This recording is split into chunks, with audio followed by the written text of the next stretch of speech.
Good morning and welcome to the Morning Connection. Today is Thursday, the third day of November 2022, and I am so pleased to be back in my chair next to my beloved Pastor Percival. And I gotta say a very bright good morning to all of you who have joined us online and on air. This is your host, Minette Lawrence, with Pastor Percival taking you through the early morning hours. Good morning and good Thursday blessings to you, Pastor Percival. Good morning. Welcome.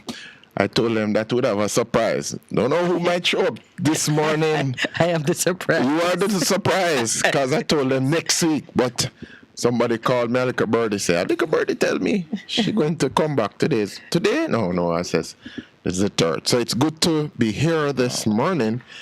And we give thanks for Father taking us through the night. And even this week we've been just in Psalms 118, giving thanks unto the Lord, for he is good, and his mercies, they endure forever. And so as we continue to reflect on God's goodness in spite of everything, and I think yesterday for me was a good experience. Yesterday was prayer. Mm-hmm. And did you read my declarations? Yes, I did. Of course, I found them. Oh, we could not go without that. And the lady was on yesterday. Boy, I tell you, I just admire her faith and just walking in goodness of God and His sovereignty. And you know what we could do this morning if the engineer could find the song that she selected, and she was singing along. But, give thanks to the Lord, for He is good, for His loving kindness endures forever. Oh, let Jamaica say, His loving kindness endures forever. Oh, let the house of Lawrence and the house of Palmer say, that sounds like one house. His loving good endures forever. Let those who reverently fear the Lord say, His loving kindness endures forever. In some version it says, His mercy endures forever. So it is good to see you. Let me touch and see if it's you. And it's not an... You're not a doubting Thomas. No, not as long as you don't poke me in my side, I'm good with the exploration. No. Now, it's really good to be back. When I came in this morning and I saw Lloyd in his red and white, I claimed it as a welcome back minute. Very colorful. It's very colorful attire, but I did miss my Morning Connection family. And they miss your sister. They miss you. They did. Oh. And somebody says, where's that wonderful voice? One call, I say, I wonder what happened. What you do with her? And I said, she does on a vacation. She soon come back. And so it's been good. Yeah. It's been good and it's been great, So, and you've been busy, haven't you? Well, sister, me I tell you, from morning till evening, till night, till early morning. Those who don't know it, not even a strand of hair is on his head. Yes, because I shaved it. I'm in penitence. Oh, Lord. I know, I can tell. The only thing missing is the sackcloth and ashes. He should be sprinkling dust on his head. No, sir. You've been in the what you call it now, in the belly of the beast, finishing up your master's program. Yeah, trying to finish. But today is a good day. Today my wife graduates. I mentioned it yesterday. My goodness, yes. So today at 4:00, my beloved Michelle will graduate from university. Is she blazing a trail for you to follow? No. The man also graduate. Well, that is the hope, sister. And of course, Matty tomorrow. So it's mommy and daddy. It's mommy and child. Yes. Achievement week. Yes, I'm really in the Palmer household. I'm really, really glad and proud. Yeah. There's only one left. Would that be you? I know he's too far behind for you. Even he's got a little way to go. Before you know it is him reach it, Yeah. Well, yeah, you're right. For high school graduation first. Yes. And then, well, we get the signal so soon from the producer. Is it really 6:30? Surely you're still in the future. Are you still on African time? All right, we're going to be right back. We'll take our first break of the morning at 6:30. And you know who we are. Very happy to be here to lead you through the morning and just set the tone for the rest of the week. Stay with us, please. A difference you can hear. A difference you can feel. Best FM 100 on your dial. Keep listening. One in. Hurricane we name. How we rough. Whether we are man hurricane or woman hurricane. We want you to know that. We come up and mash up building, blow down things and just like blow out this. We no rap, we no respect no one. So not take no chance with we. Listen to Hot Prem and prepare. Hurricanes don't happen. So be prepared. Yes, be prepared. A message from the Office of Disaster Preparedness and Emergency Management. For a better choice in all your electrical supplies, A, authorized 3M dealer and better brand names. B, better service including free island-wide delivery. C, all major credit and debit cards accepted. It's ABC Electrical Sales. Shop number 8, Hagley Park Plaza, Kingston 10. Open Monday to Friday, 8 a.m. to 5 p.m. Saturday, 8 a.m. to 4 p.m. We make your electrical jobs as easy as ABC. Call 754-3825-8 or fax 754-3659. ABC Electrical Sales for a better choice.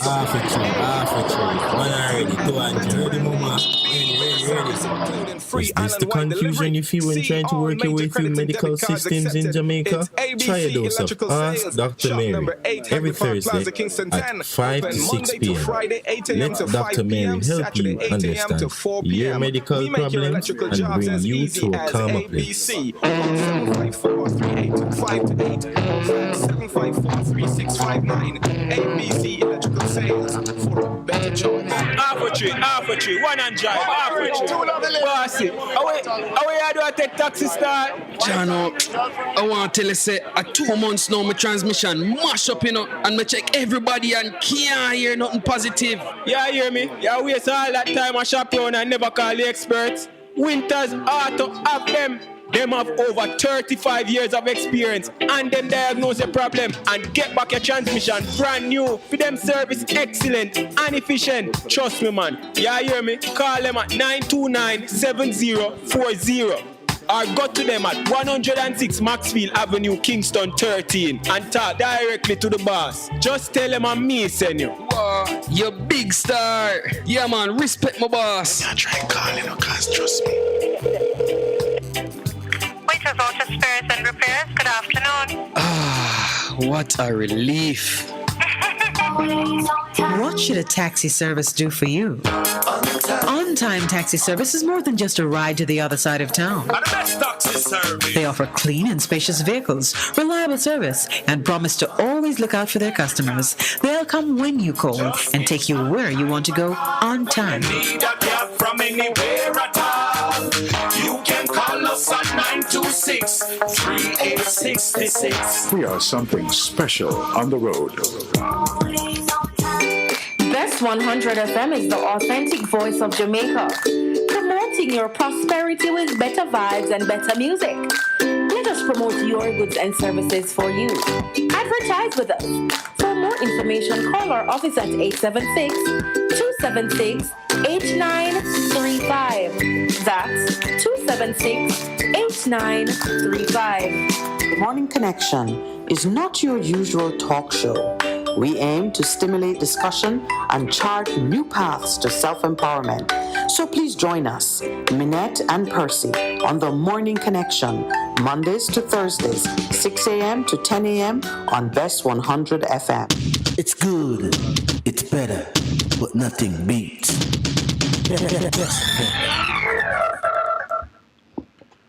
Welcome back.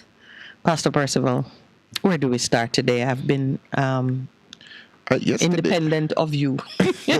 How else to describe it? No, but yesterday was interesting for us in terms of the calls, and started in praise, but then I went to the Proverbs, which reminded us about how important it is for truth. Proverbs 25, and I was just referring to what's been happening with this baby. The deaths at the baby hospital. deaths and how the minister responded. And of course, you know that Akebulan always have a name. Say, call him a name right now. Alkebulan. Alkebulan. He says it's not tough turn, it's tough stance, because him not take back no chat. He took a tough stance. Yeah, him saying always doing that. And somebody reminded us, that it was the same Dr. Tufton was Minister of Agriculture. when we divested the sugar lands, and the new Minister of Industry and Commerce and so on was Senator Aubin Hill. And remember what happened. People today don't understand what happened in that. But such is life. But where we were was in Proverbs 25 yesterday, it was just reminding us as individual there is a responsibility for us in terms of speaking the truth in every instance, every situation, because it comes back to haunt us if we're not very careful. So that's where I was yesterday. What verse of 25? Chapter 25. It was about 5 verses. Oh, you went through a and just was given some insight into thing, and it just came back to us in terms of how we deal with each other. Because I always talking, I have to keep referring to the fact of what you keep reminding us. Personal responsibility. Taking personal responsibility.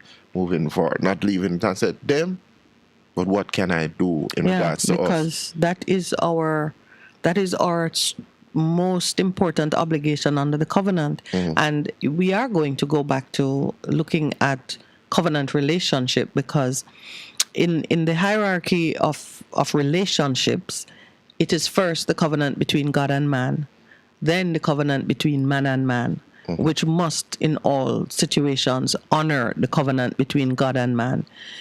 This morning I was thinking about the fact that we are each accountable to God. Everybody. And whether you want to believe it at whatever age you are today or not, there will come a time when you yourself, you will become your own auditor. You will begin to look back at your actions, at things you have done, decisions you have taken. And some you're going to be proud of, some you're going to feel enormous regret. And you are going to feel this compelling urge to be in a right standing relationship with both God and man before you die. Some people, you'll see them struggle, and have a very difficult time, even if whether they're sick or whatever might be the case, as they approach the end of life. And that is an inevitable journey. It's either going to come quick by disaster or, plague, sword, or famine. Or you may be blessed with many years on earth. And as you get to the point where you feel your body checking out, different parts of your body beginning to perform in a less than optimal way, you recognize that there is an end to things. And then a certain urgency will begin to attend your contemplation and your actions. You become your own auditor. And let me tell you, you don't want an auditor as careful as yourself. But because no stone left unturned. But as you say that, as somebody who has to do last rites some of the times or do funerals, one of the interesting things that always comes up at funerals for those persons who watch the person transition is how them transition. Some people just smile off and sleep, and some people there's struggle and horror in terms of what they are seeing.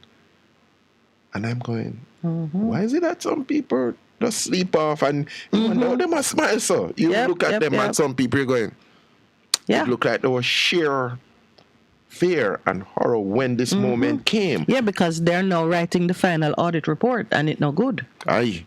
It's not good. Yeah. You end up being your own judge and executioner in a sense because you cannot hide from yourself. Yeah. And there comes a point when you face that starkly, that, oops, I am truly accountable. All right. So the dead baby situation, even from a distance, I was keeping a pace with the news and just wondering how it was being addressed because I wasn't listening to the program, the time difference and so on made it impossible. And then also the rigors of, what we were doing didn't allow me to catch up. So I missed it all. And what happened was that it was broke by a station. Your favorite station? No, we broke it. And somebody was commenting and saying, I think one listener said, he was surprised because he never expected it because it's been in the system from July. Yes. July, August. But you must understand that there is always an effort to control the narrative. Yes. And so the fact that it's broken by a highly favored station is a part of the narrative. It's a part of the control. We're not so sure because somebody pointed out to us there are 2 camps in the JLP, and Yes. somebody confirmed it. Yes. Well, can I tell you, we've been speaking declarations from January. There must be confusion in the camp. Nobody's saying, what is happening? There must be confusion in the camp. One caller says, there are 2 camps. And he says, one of the camps I've joined with one. So there is according to the listener, allegedly, there's the Wholeness camp. And there's the Tufton camp. And the Shaw camp has joined with the Tufton camp. I see. So, so many camps.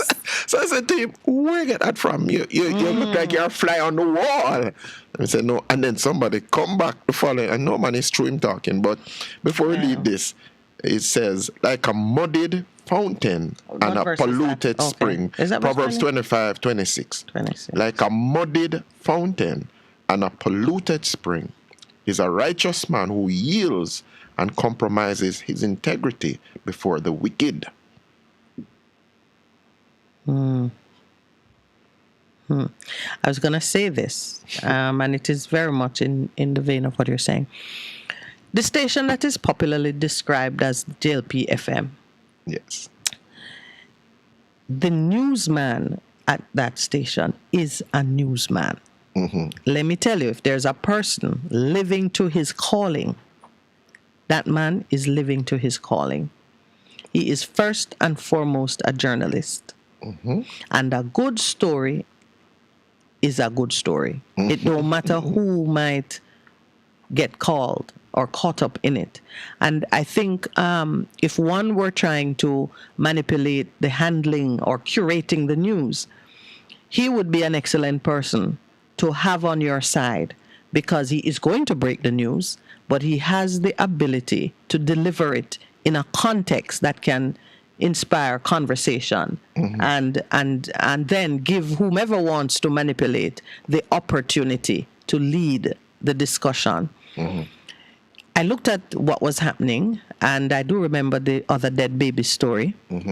And Ferguson. Yes, and Minister Tufton is saying it's a different story. I don't know. It's not a different story. Same story. It is the same story, looked at from a different angle, because stories have subplots and subplots. What was troubling to me in this current happening, for every child that died after the first, the second, or the third, each mother, had she known what was happening, could have made a different choice. Which is what some people have said. And that's the signal, that is the fundamental point that we have to catch in this thing. The mothers. There is a requirement for truth and transparency in certain things. It is not an idle requirement. It's not for show, it's not for form. It is what inspires and guides people in their decision making. And I know that if my belly was full with a child and I'm at full term and I need to go to the hospital, but I hear that 3 babies have died without explanation at KPH, I would rather have my baby in my yard. And that's what somebody and that's what he's missing when he's talking about handling it and so on. No, people deserve to know the truth. This is a problem that we've had with recurring administrations. They do not value the truth. They think everything is a situation to be handled. And disgracefully, there are lawyers and advisors and so on saying that's it. Who say the same. Yeah. And it is wrong. People, it is wrong. We deserve to know the information that would cause us to make a decision. Maybe they would still go KPH, and say, boy, I don't know where we're going with those babies, but God will protect mine. To discover, every woman after maybe about the 3rd baby must be asking herself, would I have gone there had I known? In fact, she's going to say, if me did not say that I gone down there, I would never have gone. And the death of those babies would be on the hands of those who decided that a cover-up was more important. And it is a cover-up. Anything that you shroud so you can figure out how best to deliver it is a cover-up. You could have easily said, We have had a rash of unexplained deaths. We are investigating it to the best of our ability. If you have an option to go somewhere else, do so now.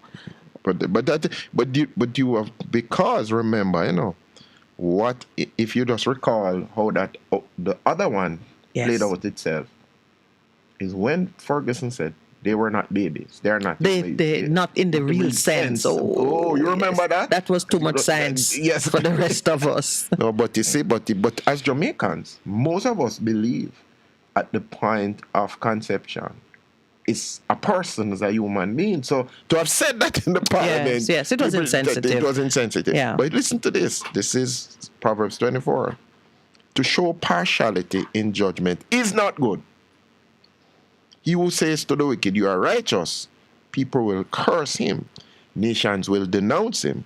But to those honorable judges who rebuke the wicked, it will go well with them and they will find delight. So now you are speaking directly to the various actors in that disturbing event who did not at any moment see the necessity to speak up. You can't say you don't know a thing. Right now, they still don't know. Yes. How did the bacteria get there? Can it happen again? There are always elements you don't know. It's not enough to say, yes, they died of this or that. That is when you're doing the autopsy. But always we are seeking to choose life. Yeah. So if you are making a choice to preserve and to protect life, then you give the people the opportunity to say, I'm not going there until they've figured it out. And what is very, very sad for me in all of this, the people whose babies die are the persons who were not in some private care of, hospital. Yeah, you are going there because it's the public hospital. And you have expectation. And you have limited choices. But even with the limited choice, people can still have baby at the there's midwifery still and noble and relevant. Home birth still take place. And if you see that you're having this kind of problem, at least give people an opportunity to choose life. That's what I didn't like about it. No, but that is true. Here, no, he kisses the lips and wins the hearts of people, meaning you're speaking, who gives a right and straightforward answer. They never did that. They didn't. They never did that at all. They felt it was some kind of PR, something to be managed, and they took time with it in a bunker. And when it finally came out, as it must, because guess what would happen? And I'm sure... Listen, no matter how poor we are, our babies have value to us. So after persons are asking for an explanation, why did my baby die? And we see it happening. Why did my baby die? Why did my baby die? Eventually, somebody would do the math and realize that it's a lot of babies who died. Then now it comes out in an ugly way. So I think it was at the point where it would have come out. That it things. So they brought it out themselves.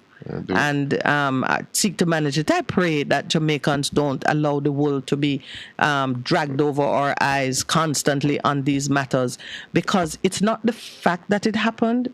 People will die in hospital. Babies will die, unfortunately. But if you cannot trust, that's it. If you cannot trust the persons who you put to trust, then who are you going to trust? So the question of integrity. Now that is what is killing everybody now. If you think of it, is the integrity of the position. What you say is what you do. But I just got up on this. Do not be a witness against your neighbor without cause, and do not deceive with your lips. Speak neither lies nor half truths. Speak neither lies, because nor half truth. And this is your very word. Do not say, I'll do to him as he has done to me. I'll pay back the man for his deed. So when they're going back and say, terms of Ferguson, come on, they're not, no man, wait. Oh boy. So that is what I shared on the other verses with that last week. They said, come on, man. We can do better. We must do better. And to call us to think. What was so instructive about my sister? She referred to me as Brother P. That's somebody I know personally, the lady who in 2 years has lost two of her children. One child died because she was a sickler, And you know when you That's have your guest from yesterday. yeah. You don't expect them to live that long, but she lived long. Beyond like what, 24 years of age? Yeah, no, she was a teenager. Because I have a friend who she was. died as a teenager. Yeah. Okay. And then her son was brutally killed. I think I shared it with you. And she says, I just take it that God is sovereign. And she shared this, and only the engineer can say, do you understand? And she said, every Jamaican need to understand that them have a purpose. Every Jamaican need to walk in that. Don't matter what you're doing, because God has called you to do what you must do. Walk in your purpose, fulfill the path set for you. And so she was encouraging the mother. She said, boy, I don't hold anything against them, I just want them to move away from that to a life of purpose. Killing somebody else now go work at that one. But it was so powerful. I don't remember the circumstances of her son's death that you shared with me. But what happened was that he's married. Yeah. He dropped his daughter at school. He's a car salesman. And his wife called and said, they just called me and said, the baby's still at school, which is not like him because he's a gentleman of routine. Yeah. And so then they're calling his phone, nothing. And then she makes the report to the police, and they tracked his the last set of calls and things, and then they found the car burnt out. Wow. And they found his body in Morton Park with a gunshot to the back of his head. How long ago was that? Last week it happened. The lady who was on with you yesterday morning is mourning her son 1 week now. Yes. Oh, okay.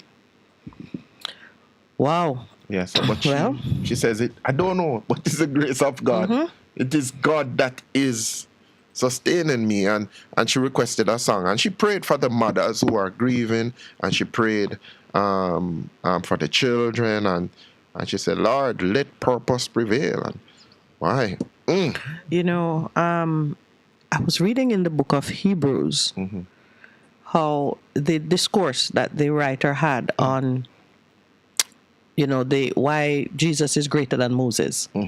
And speaking of the Sabbath rest and the injunction that God himself had given against the disobedient children entering the place of promise. And it was kind of equating this place of promise with the quality of the rest that you come into. Because when you get to your promised land, this is the place where you are a free man living and enjoying the benefits, the prosperity of the land that has been appointed for you.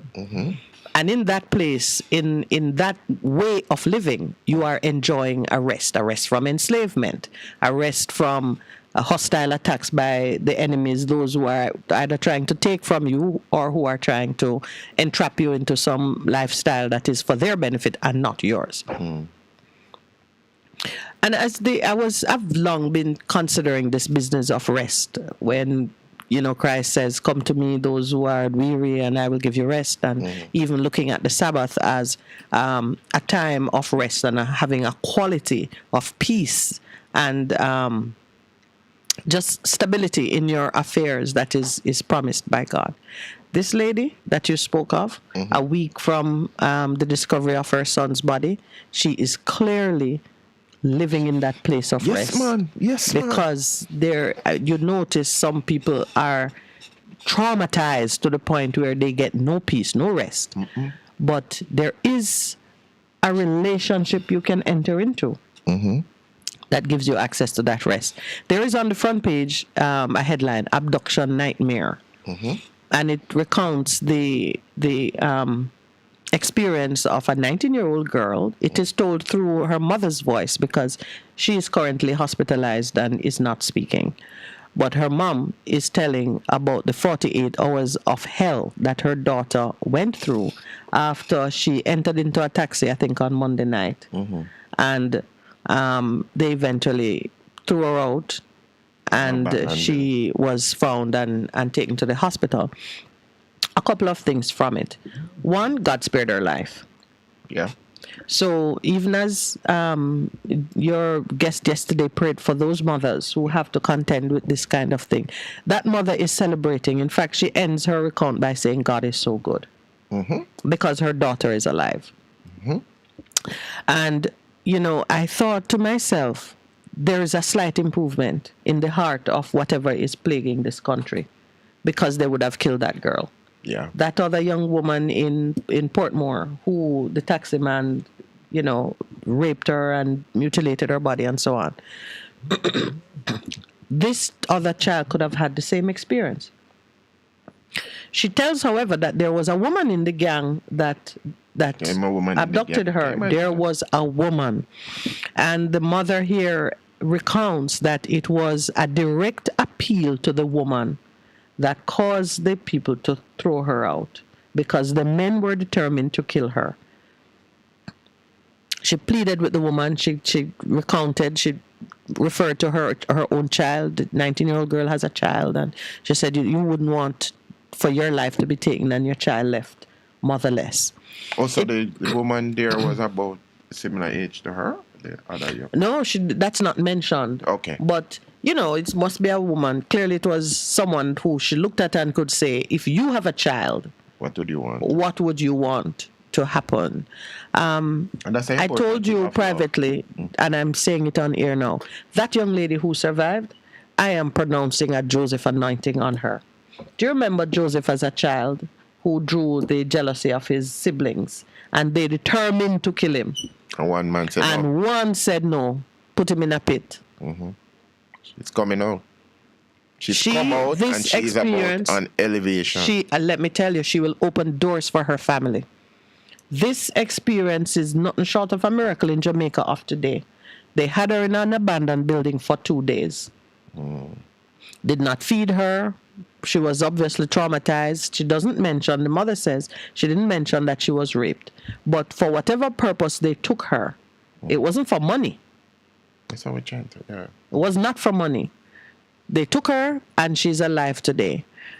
I pray that whoever has the opportunity to minister to this girl, and I don't mean pray over her and whatever, I mean to be a source of healing and comfort and counsel to her, that they recognize that her life was not spared idly. There is purpose. You talk about living in purpose, and your guest yesterday was emphasizing it. There is purpose to her existence, and the only way she is going to overcome it, meaning the trauma of what happened to her, the only way is by stepping into that purpose, by recognizing that my life was spared because there is something great and outstanding that I am to do. Every situation of hardship, trial, testing is an opportunity for your Creator to be glorified. And if people recognize that, because that was her point, you know, she said, you need to listen back. I'm going to find it. Listen back to yesterday's, because that's what she kept saying. Yeah. She said, I don't understand it. I don't understand the strength I have, but I know that the grace that God has given me, purpose still have to live. Yeah, man. And she said, do you remember the blind man, the man born blind from birth? Yes. And the disciples took the time to ask Jesus, who sinned? Oh, yeah, you remember that? This man or his parents. Because this kind of defect don't come out of righteousness and purity. And we don't understand. It comes from sin. No, and that is where we miss it, you know, as the man put up the hand for the time. It's which man I put up hand. We'll come back to it, because it is important that we understand that these testings and tribulations and so on are an opportunity for greatness. So when you see it coming on, there's an attitude that you need to adopt as you face it, because on the other side of that experience is your promised rest and your promised prosperity. We're taking our what now? Is this a 7 a.m. break? 7 a.m. break. We'll be right back. A difference you can hear. Fast FM keeps listening. The following presentation is brought to you by the Ministry of Finance and the Public Service to enhance understanding of the new public sector compensation system. Government must take me for idiot. How am I better off if them are going to roll in me allowance them and tax them? That don't make no sense. How? Lord Cheryl, you get caught up in that too? Where your pay slip there? See it here. Show me how that possible, Miss Know It All. All right, follow me. You get $106,250 for your basic pay every month. See your allowances here, which add up to $23,500. You don't pay income tax, but you pay NIS, pension, NHT, and education tax. That amount to $15,661. All right, may I follow you?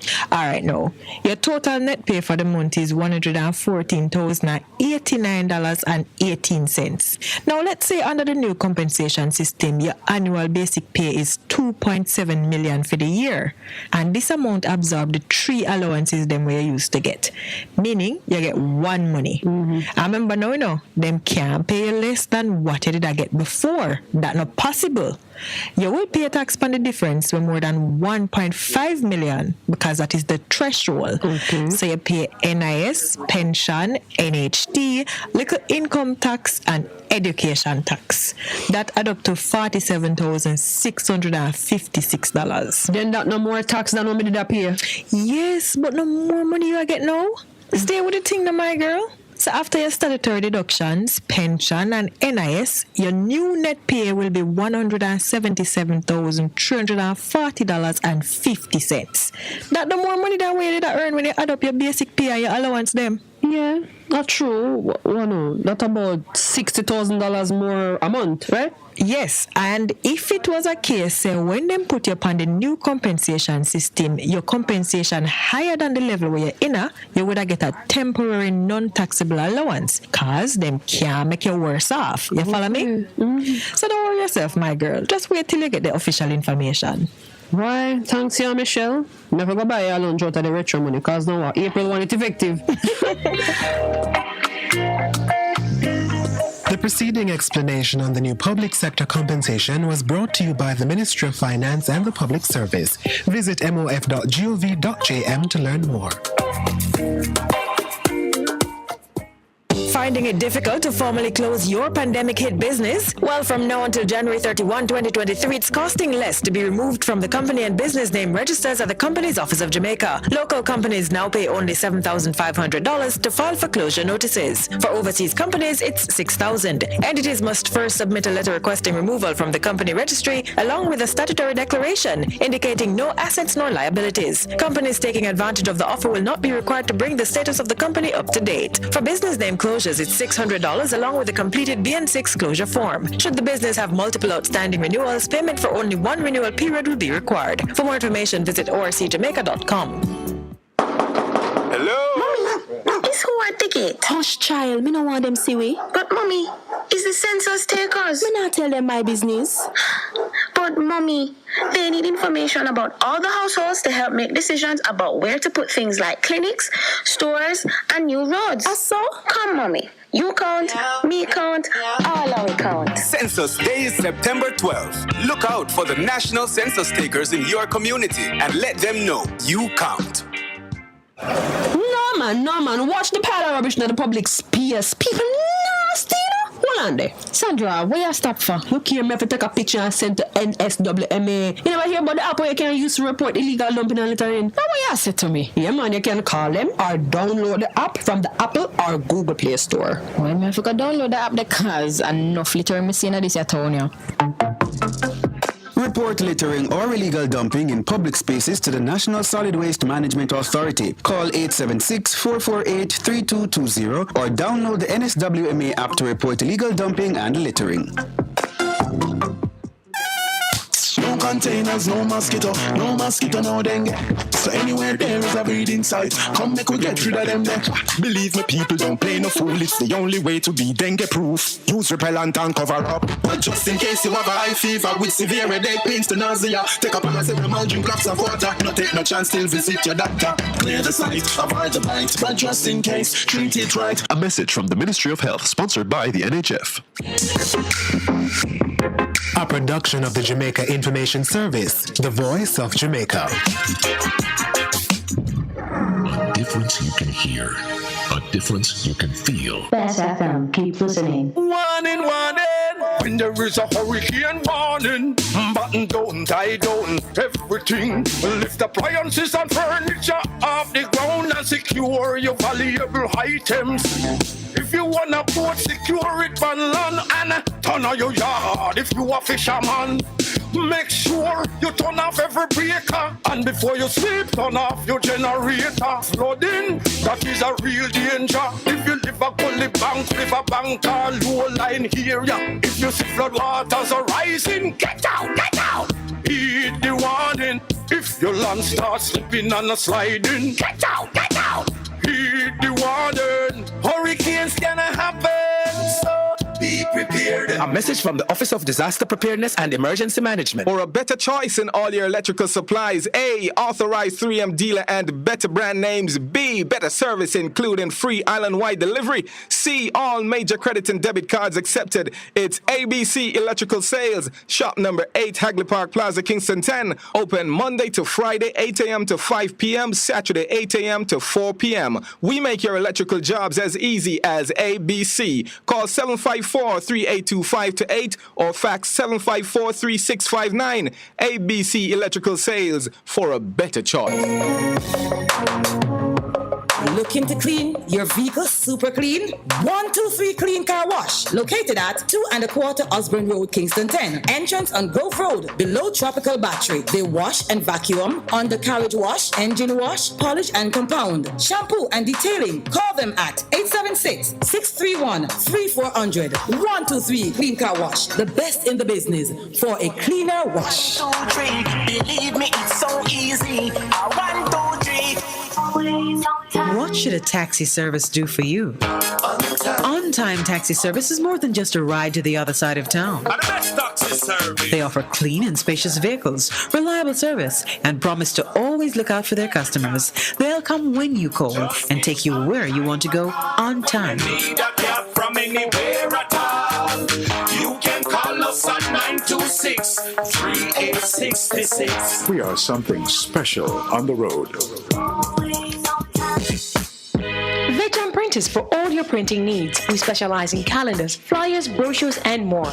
Call us today at 968-7506. That's 968-7506. Or visit us at 4 East Bloomsbury Road, off Hagley Park Road. Veteran Printers, your best choice in printing. Half a tree, one and drive, half a tree. Bossy, away I do I take taxi start? Jano, I want to tell you, say, 2 months now, my transmission mash up, and me check everybody and can't hear nothing positive. Yeah, hear me? Yeah, waste all that time I shop around and never call the experts. Winters Auto have them. Them have over 35 years of experience and them diagnose the problem and get back your transmission brand new. For them service excellent and efficient. Trust me, man. Yeah, hear me? Call them at 929-7040 or go to them at 106 Maxfield Avenue, Kingston 13 and talk directly to the boss. Just tell them I'm me send you. Wow, you big star. Yeah, man, respect my boss. Yeah, try calling her, cause trust me. Waiters Auto Spares and Repairs, good afternoon. What a relief. Best 100 FM is the authentic voice of Jamaica, promoting your prosperity with better vibes and better music. Let us promote your goods and services for you. Advertise with us. For more information, call our office at 876-276-8935. That's 276-8935. The Morning Connection is not your usual talk show. We aim to stimulate discussion and chart new paths to self-empowerment. So please join us, Minette and Percy, on The Morning Connection, Mondays to Thursdays, 6 a.m. to 10 a.m. on Best 100 FM. It's good, it's better, but nothing beats.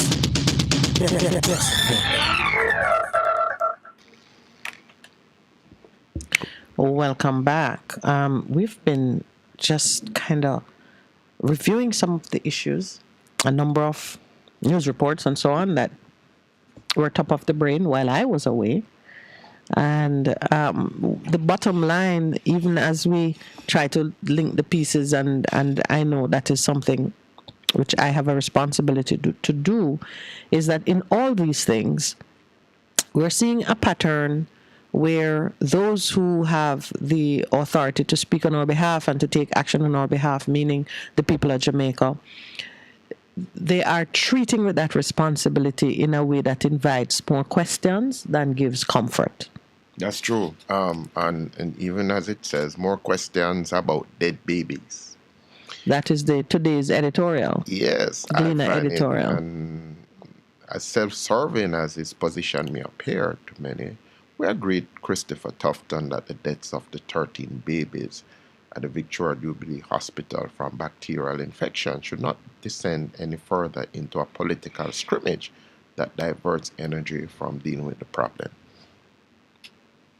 That's still up in terms of the decisions that need to up to the jury. But I made an important point. I said the issues that continue to be present in our health system need to be fixed. And I believe very strongly there needs to be consensus positions across the political divide as to how we are going to deal with health.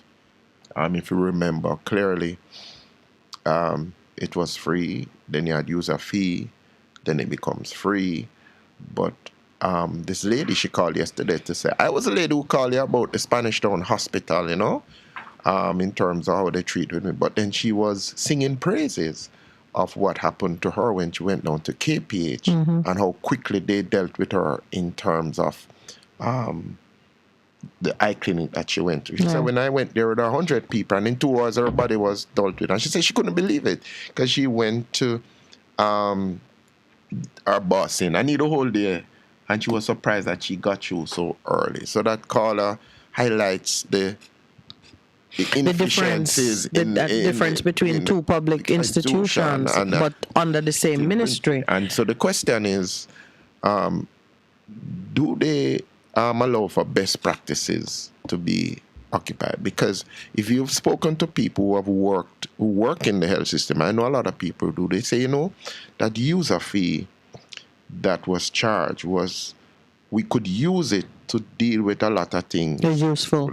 It was very useful. And she said that being removed from us has caused us to have worse problems. Remember the gentleman who called us remaking? Yes, and what was happening all there? Those things are they're there. in the back of my mind. Yeah, and so when the minister says, we're going to revamp the system and do all of this infrastructure, when you go to a hospital and them say to you, you can't do x-ray and you have to go outside. And then the thing is, it has not been maintained because there's no money for maintenance. Hello? Can somebody explain to me what is happening here? And then on top of that now, a lot of our civil servants are very, very, very, very, very despondent and discouraged and depressed. I don't know if there are other these that I can use in terms of describing how they are being, because I'm saying, no, man. They give us all the time basket to carry waters, and there are all of these wonderful new initiatives. So we're not focusing on making sure that this work good before we move on to the next. Every minister comes in, he wants to leave his mark. That's what it is about, It really is not about the persons or the people at the center. It's about every minister coming and saying, we need to do this.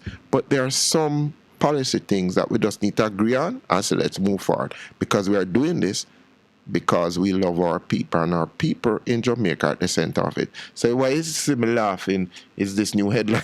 Yes. But you see, this call by the Prime Minister for a new civil service, it is, he has touched on a really important issue. On our chat this morning, Bevan Fairweather has raised an issue that I've been just kind of waiting to repeat that question. The question she's raised, she says, who are the voiceless? I'm assuming Bevan is a woman. Could be a man too. But Bevan Fairweather says, who are the voiceless? And answers it, those whose voice cannot have power of action. The voiceless are those whose voice have no power of action, meaning when you speak, no one with the responsibility to move moves. It's like you have not spoken. They don't hear you. You make a lot of noise, but it achieves nothing. And then the question got a little deeper. The doctors the nursing staff, the porter, the man in the morgue, whomever observe, see is a part of these bodies, tiny bodies coming in, all coming from one place. Mm-hmm. Everybody who had a role to play in it could have spoken out, could have spoken up, could have drawn attention to it.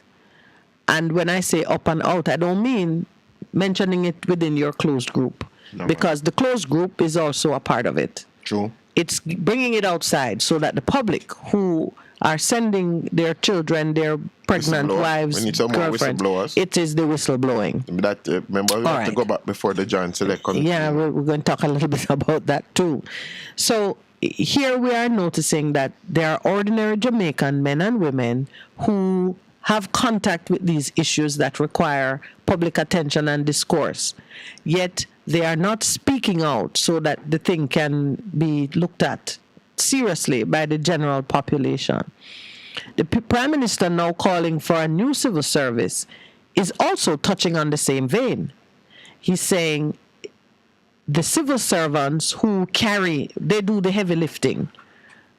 Politicians make policy and make statements and promises and so on.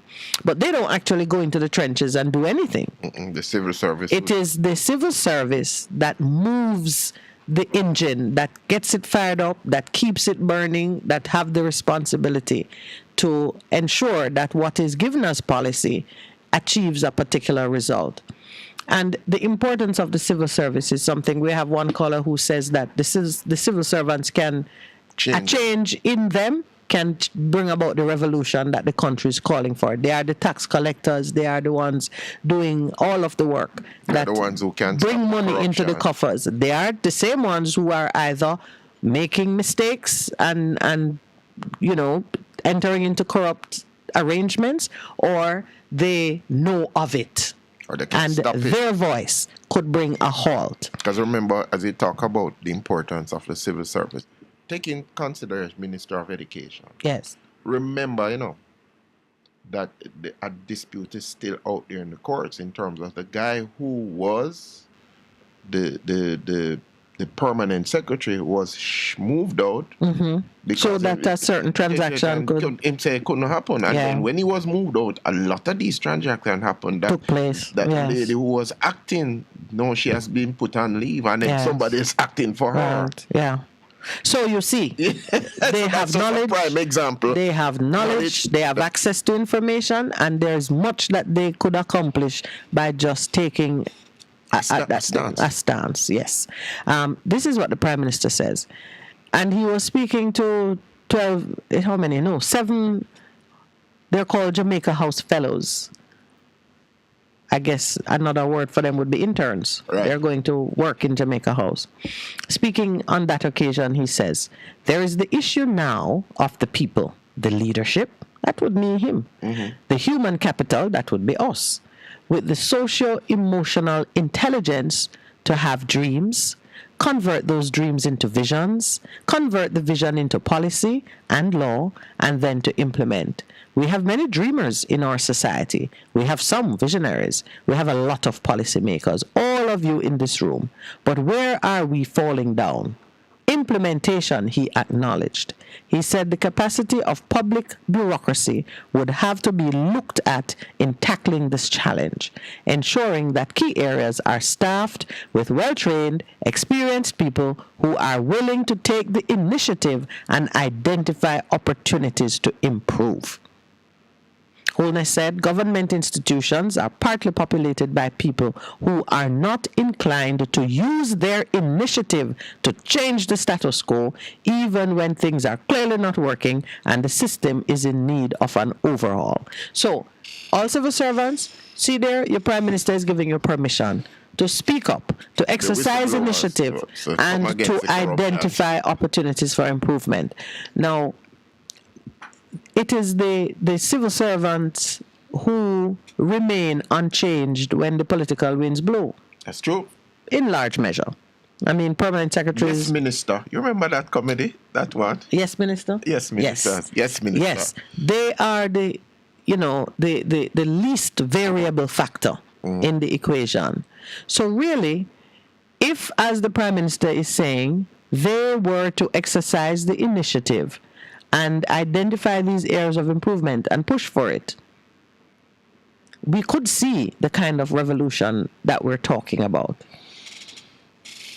And we're not talking about high-level civil servants now, because the higher up you go, the more vulnerable you are, for one, which means board chairmen and heads of institutions and so on become dispensable when things go bad. For example, something go wrong in a ministry, is not the minister who will take the flak for it. It's more likely than not a head of department or a permanent secretary. And then remember too, if you are the minister and I'm the permanent secretary, and whether we like it or not, a lot of the permanent secretaries are politically aligned. Let me say that again. Oh, yes. And so when you were not minister, and Percival has been the permanent secretary, and the government changes and a different minister comes in, and I don't think you should be there. I go and do everything within my power to they move you around. They move you around. They shift you out. Yes. And don't lose sight of this, with Mr. Holness. His permanent secretary, the person who has been with him, has followed him around wherever he goes. You walk with your team. You walk with the person because you know, and I've seen it. Him know you and you know him. And you know everything about him. Yeah. The Prime Minister continued. He says, Jamaica is in the phase of its development where complacency issues, monitoring and evaluation have taken on an outsized role. Public servants are loath to act because they don't want to run afoul of the rules, and that dulls the organization, kills initiative, and it slows down your rate of output. What I am saying is, in no way suggesting that rules should be removed or loosened. What I am saying is we need a new breed of technocrats, a civil servant, a public servant who is consummate in complying with the rules and delivering. That is what the country needs. And for us to engender that, we need to create a nursery, an oasis, where we bring in talent and expose them to the difficult choices that are often operating in conflict with each other, and you have to resolve them, he said in his address. Do you think the Prime Minister is ready for that to happen? You're asking me? Yes. Do you think he's ready? In my opinion, no. Just talk. It's just double speak. But you know what the Apostle Paul said? He said, even those who speak falsely, with false intent, preaching the gospel. The good news is that the gospel is being preached, and others can be moved into their purpose by these teachers, these preachers who don't really mean what they say. That's important, and that is so good, because he's saying that. But perception drives your reality. I've heard stories, and it's not stories, it's real thing that happen in terms of ministers and civil servants and all of what happened. Because do you know that each minister is allowed, according to our system, is advisors? Remember, there's a big thing about the advisors are even paid more than the minister. Kind of thing. You remember that? Yes. These are political advisors. That's what they are called. Come with the minister, work with him, and they are the person who do a lot of the implementation. A lot of the time superseding what the civil servant can do. And the technocrats a lot of the time advise against it. Take, for instance, this is a joke now. You remember 3 weeks ago when we were laughing about Big Pond, the water covered Big Pond, and we saw the police station out there marooned. out there. Do you know the technocrats said to them, guys, if you're going to build that police station there, you have to deal with the drainage problem. That was the technocrats saying to them. And now we're hearing, all right, you build this wonderful police station, but every time serious rainfall in that area, because it's a catchment area, what is going to happen? You're going to have the flooding. So what the technocrats, the civil servant must do in that instant. Because the building of that police station is about politics. It's a good to have a police station there. But what was driving it? See, you understand the tension that is real there. So when the Prime Minister says that, I wonder if he's being truthful in terms of that declaration. I'm just saying it. Because he can't get up and speak anything, you know. I know that. Because he's a pastor, and pastor can't get up, talk a lot of things, you know. I have to shine the spotlight on myself. Yes. Because we have to be so careful, even as we're preaching this gospel and thing, that we're not just saying things out of turn because it sounds good. Well, if nobody take it seriously, I take it seriously. I am pleased to hear the Prime Minister speaking in this vein. He must know that when it begins to fall into place, he and others close to him might well be the casualty of this releasing of the public servants into an approach where truth, honesty, and diligence becomes the order of the day, where they see themselves as carrying out an important function for the benefit of the people of Jamaica, not just obeying instructions that come down from above. Yeah, because you're getting tongue-tied. It's not tongue-tied. But it's a time for it. It is really a time for it. He has said this. It has been well reported, almost verbatim. Most of what I read to you are in quotations by the journalist was repeating all that he said. And we have now put it into our show, and our show is a permanent record on some of these happenings. Others will listen to it over time and be reminded that the PM has called for new civil service. So when you see the thing going down that you know is contrary to both law and conscience, ball it out. Yeah, that's true. Ball it out. And there's a simple principle too, my friend. Life and death is in the power of the tongue. And all of us eat the fruit of it. All right. So when we begin to see the fruit happening, the Prime Minister is going to have to eat the fruit of what he has spoken into being.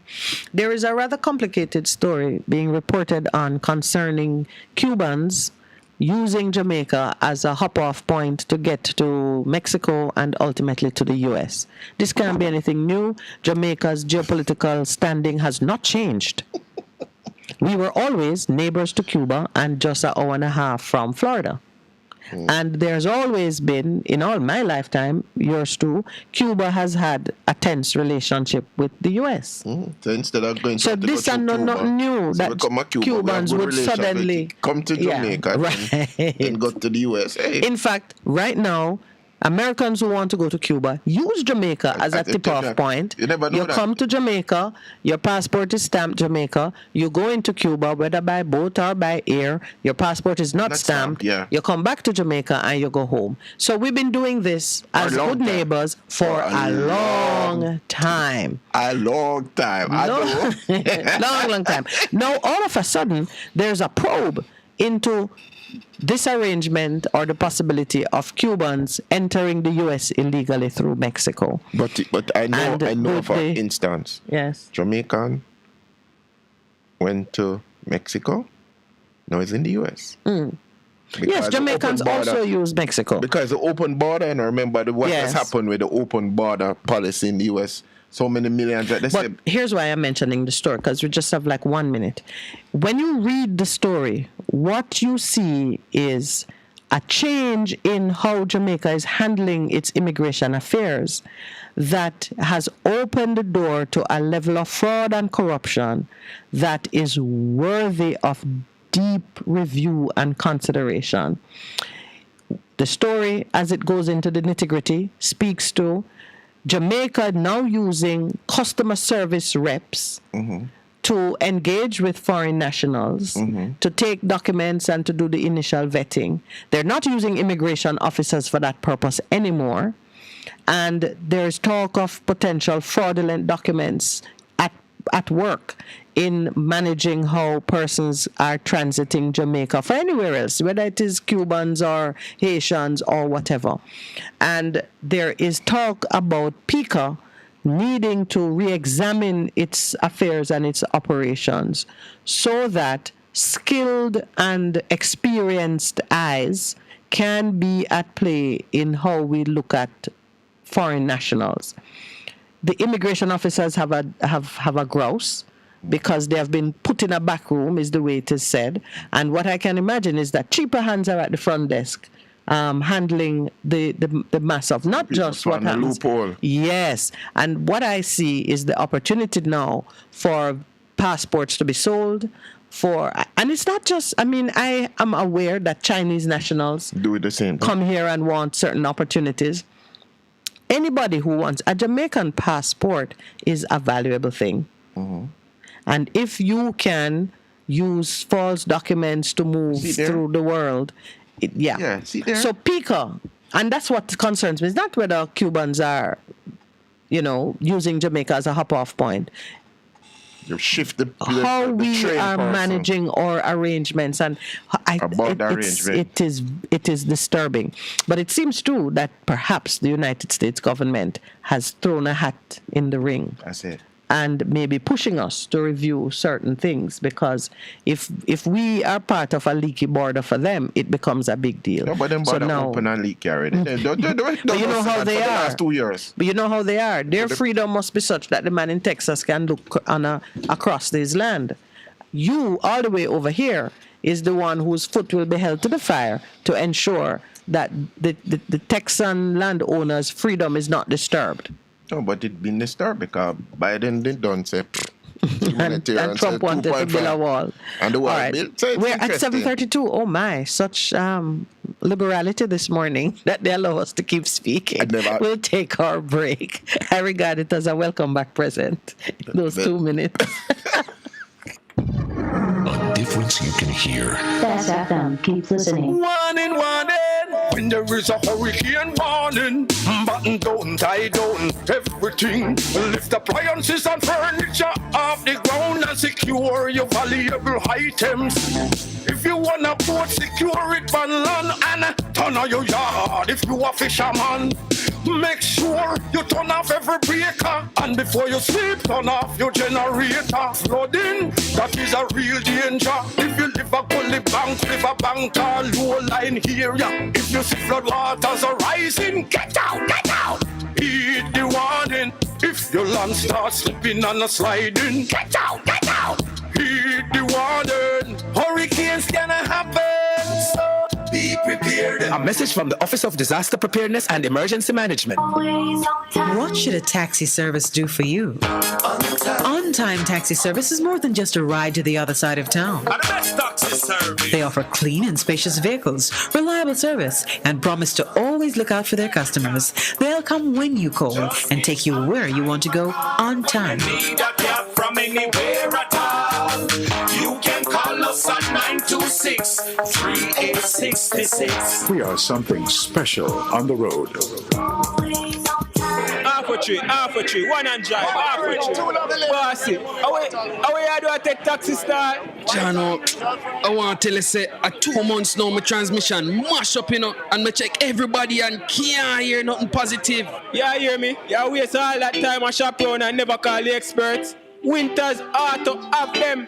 Them have over 35 years of experience and them diagnose the problem and get back your transmission brand new. For them service excellent and efficient. Trust me, man. Yeah, hear me? Call them at 929-7040 or go to them at 106 Maxfield Avenue, Kingston 13 and talk directly to the boss. Just tell them I'm me, send you. Wow, you big star. Yeah, man, respect my boss. Yeah, try calling, cause trust me. Voiceless Auto Spares and Repairs, good afternoon.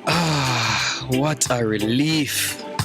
For a better choice in all your electrical supplies, A, authorized 3M dealer and better brand names. B, better service including free island-wide delivery. C, all major credit and debit cards accepted. It's ABC Electrical Sales. Shop number 8, Hagley Park Plaza, Kingston 10. Open Monday to Friday, 8 a.m. to 5 p.m. Saturday, 8 a.m. to 4 p.m. We make your electrical jobs as easy as ABC. Call 754-3825-8 or fax 754-3659. ABC Electrical Sales, for a better choice. Best 100 FM is the authentic voice of Jamaica, promoting your prosperity with better vibes and better music. Let us promote your goods and services for you. Advertise with us. For more information, call our office at 876-276-8935. That's 276-8935. The Morning Connection is not your usual talk show. We aim to stimulate discussion and chart new paths to self-empowerment.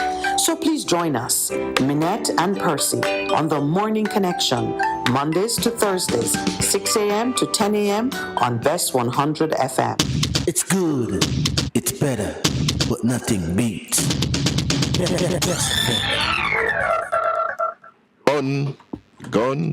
Guns and more guns. Is that a new song? Guns. How popular Guns are is it? coming in. Gun amnesty. Did you clear Amnesty. that song with the Broadcasting Commission? Because Gun. A scam. Because it also include gun. Yeah, it's interesting, but the gun amnesty is another point of concern. How many days left in the amnesty? Starts on the 5th. Of November? Yes. Oh, so it is to come. Yeah. All right. So you announced that during this period, and it's a period of 2 weeks? Yes, you must bring in all the guns. In a period of 2 weeks, and what they get? Is it an exchange or is just It was handed it's in. just you hand it in and Remember you're they mooted it for some people say him get $100,000 to hand in him gun and then him hand in a whole gun. Making joke of it. Use the money to and go buy another brand new gun because guns are readily available if you know the connections and whatever. But let's talk about it. So put yourself in the place. So You mean I'm a person in possession of an unlicensed on an illegal right. gun. You come and contact me as a pastor and say, Pastor, I have a gun and in still, So when I have to rack my brain to determine how am I gonna do this? Not put it myself. This is in who? Arm's way. You're the pastor or you? I'm the pastor. You have the illegal gun and you come approach me. Right. Or the attorney and say I need to hand in the gun. And then I have to figure out how am I going to first see that you're not trying to scam me, that you really have a gun for true, and then to work through the procedure in terms of contacting the appropriate person to say, okay, somebody has approached me with a legal gun to hand in. How do we do that? That takes a lot of time, Takes a lot of time to work through those kind of logistics and so on. So I'm wondering if the 2 weeks is really sufficient to really have people to respond and the people you're going to be using to help you to respond, the attorneys or the police. Because if I am not going to carry my legal gun and give it to a policeman. So what's the system? That's what I'm trying to find out. Oh, you don't know the system. I don't know the system. That I know in wasn't former announced. times, if somebody approach you, somebody get saved and say, Pastor, I sit down on a thing and I want to know how to come out of this lifestyle. And it takes some time to consider make the appropriate connections and so that the identity of the person is not revealed. And what happens to these guns probably turn in? Are we going to be testing them to see if this is a legal gun that has been going around the place? All right, you're driving me to research. Yeah. The amnesty was announced. When was it announced? I don't remember. Recently? No, it was been in the works for some time. In terms of the Prime Minister had said something about it. And did they announce who the partners are in this amnesty program? Who can you turn it into? Attorney at law. Normally, to my own recollection, a pastor would be a good point of guaranteeing to help you. Justices of the peace, surely. Let me just see. I'm going to pull it up. It's important to know. For one, I think any justice of the peace should be a qualified person to whom a weapon can be surrendered under the amnesty.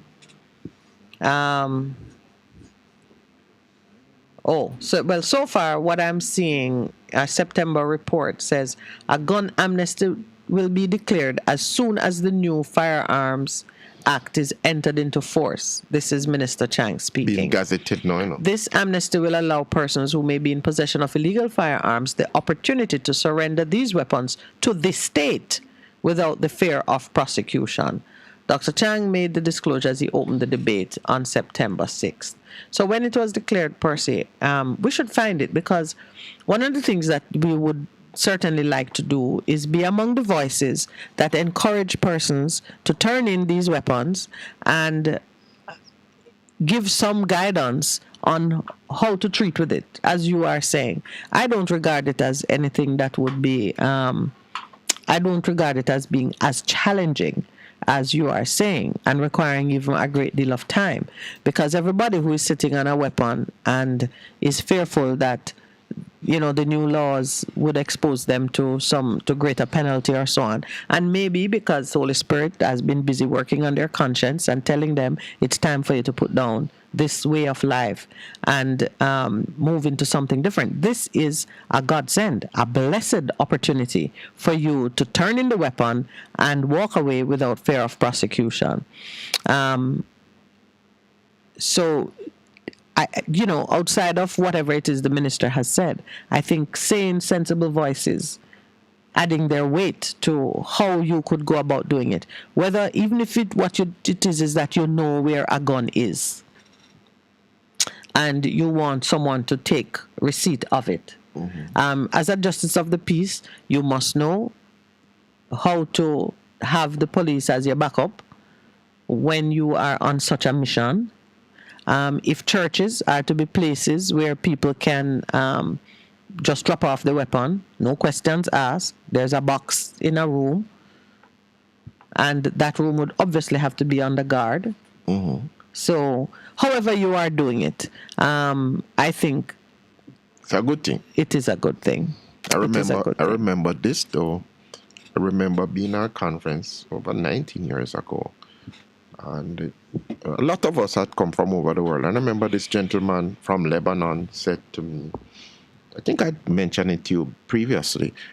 He says, so the Civil War finished, and everybody before had their own gun and thing, and then say, okay now, war done? Turn in your arms. Turn in your gun. And he said to me, it was like, you walking in the street corner, you just say, all of these guns just throw down.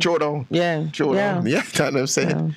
Because they say, anybody found with a gun after a certain date. No, you're going to be shot on sight, and we're not asking no questions asked. No Civil War. So you think, yeah. I found that fascinating when he reported it to me. I'm saying, but, what's to me now, if you are introducing an amnesty, the most important thing is getting the word out and educating persons on the policy behind it, what you're seeking to accomplish, how it is to be handled.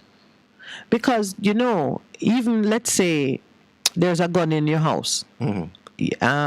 Maybe you have 2 or 3 sons, maybe you have a visiting relationship, whatever it is, but there's a gun in your house. Such a person should be able to call a JP or the police and say, there is a gun in my house, and you could come and pick it up. One of the things that I'm believing ought to be so, there should be no record, or there should be no notation against a citizen's record that a gun was turned in. Because if you really are saying no questions asked, it means that about the only thing you would be reporting is gun picked up from X location. That's it. That's it. Who call it in? Who live at the house? Who? Don't trouble yourself about those details, because you are now going to begin to profile persons and say, well, so and so is either a known gunman or associate of a gunman because on this day of whenever during the amnesty period they called in a gun. And if we're gonna seek to rebuild trust between state and the citizen, you have to keep your word on these things. This business, which I learned of when we were in court with the constitutional matter, this business of rumors and innuendos and stories forming part of the permanent record of individuals has got to stop. You cannot build trust by creating a record against a person based on rumors and storytelling and things which you yourself could not elevate to any. That's why the man sing that and rumors them spreading. Saying that, Pastor Sven Sensi. Really? Who said Pastor Sensi? Anyway, a pure rumors. That's what it is. I make the point. I'm making the point on it because if you really want the citizens to be in a relationship of trust, I'm speaking to the state.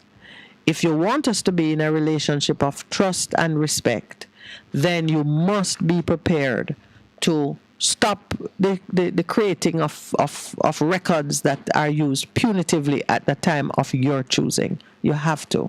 Pastor, can I tell you the experience that I had? I entered a country. You entered a country? Yes. And before I came off the plane, an announcement was made. All Jamaicans. For me to make myself known to the crew. Oh, wow. You get royal treatment. Yes. You know, my God, sit really on the red carpet for you. So when I got to the door, I said, it's me. In fact, when the announcement was made, Lowell's first thought was that my passport had been expired or something. No, man, that me get separated from a passport somewhere. Oh, and they had found it in the plane. Such an announcement was not expected. Anyway, because it was a group of us traveling, when I identified myself, I said, let me share the blessing. And I said, it's a group of us. And I was met by the door, by a policeman. Police is written on his vest. And I announced that it was a group of us. And he said, well, let's just wait on the group. So, the other persons who were traveling with us came out. And in fact, the policeman was so charming in his approach that 2 or 3 other people attached themselves and said, could they also be assisted? Yes, you are right. So like a real Jamaican. Listen to me. So a group of about 8 of us now are taken through immigration, passports presented, the word diplomat was used, and we were given royal treatment right to baggage claim, where we began waiting for the baggage. Now, the others who had attached themselves to the group didn't have checked baggage. So they kind of waited at a distance while we waited and we chatted and we learned the policeman's name, which had to be pronounced with a click. And others of us were practicing the click. And we were taken just right out. When we got outside, the driver who was assigned to pick us up came, greeted us, and said, well, where are the bags? So by this time now, the policeman is saying to us, please follow him, just follow him.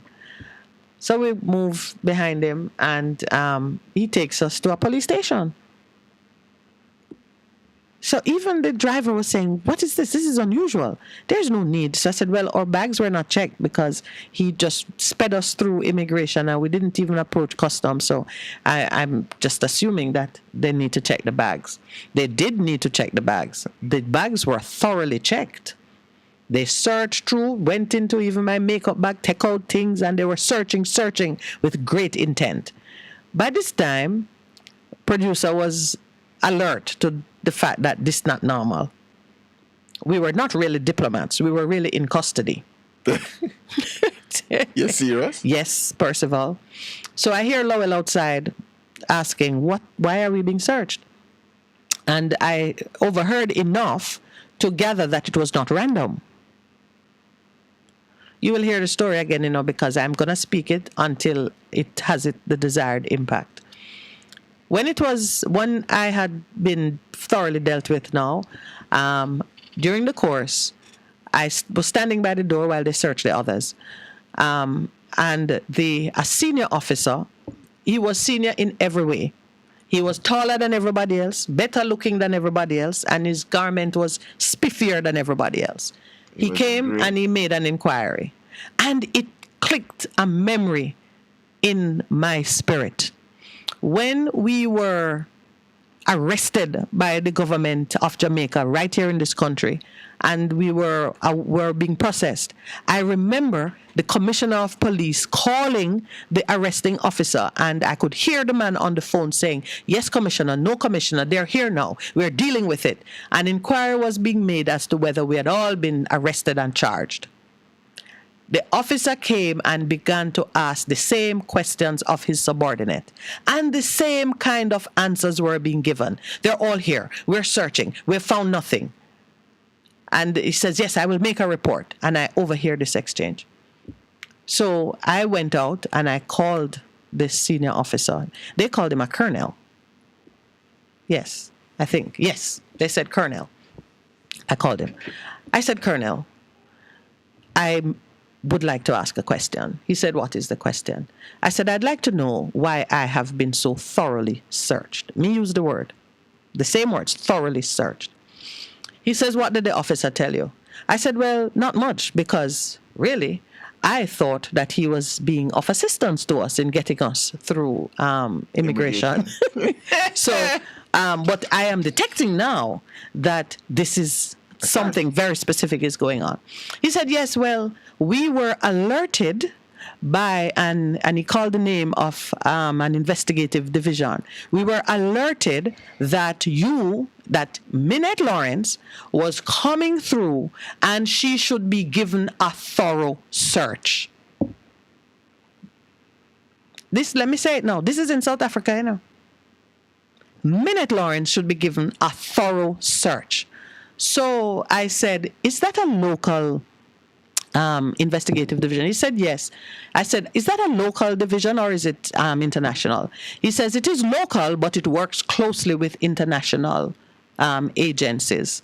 So I said, so this is not, he started to comfort me and say, but don't worry about it. Sometimes, you know, anywhere you go in the world, you might be chosen for a search and, you know, you go through it and don't let it spoil your trip and so on and so. So this is your third time here. I said, it's my third time here and it's the first it's happening. So he says, oh, good. It didn't happen before then. So don't let it spoil. And he was being very comforting in his choice of words. But I was zeroing in on the thing. So I said, on the other occasions that my luggage has been checked, one, it's checked in the immigration customs hall.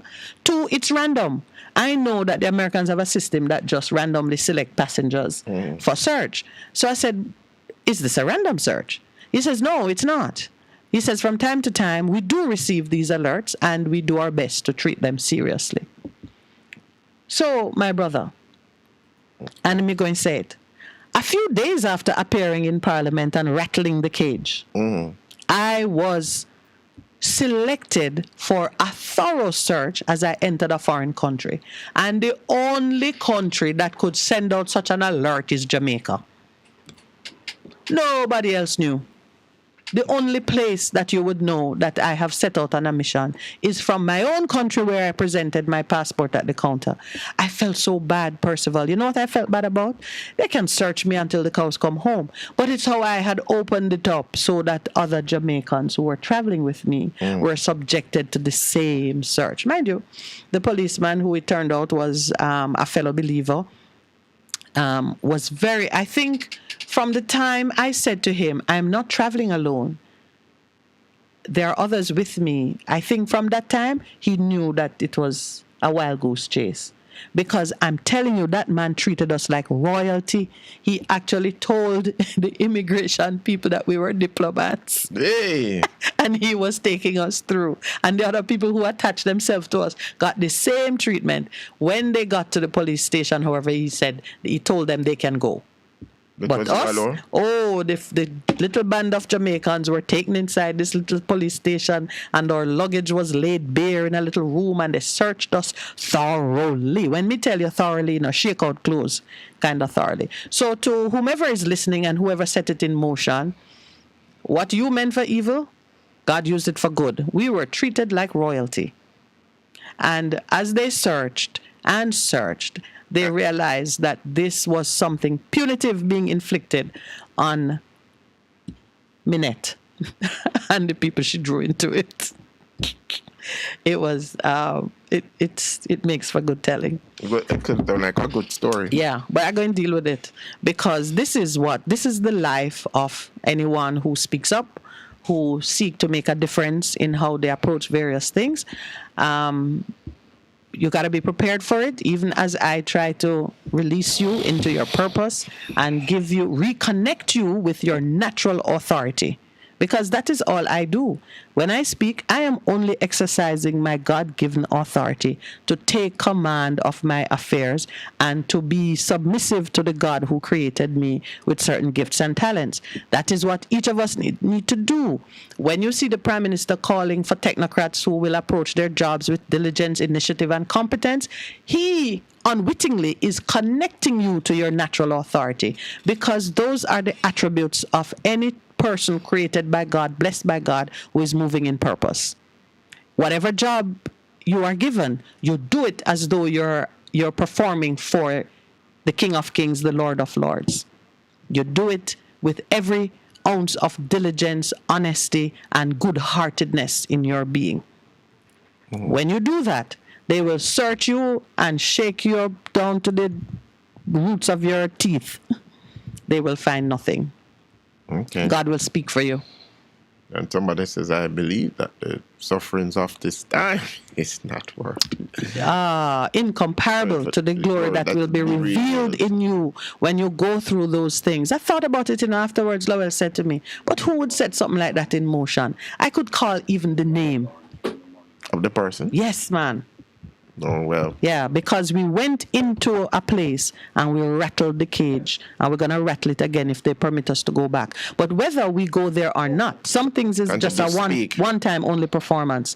We will continue to speak, and God will give us the platform to reach the ears of those who need to hear and those who will respond.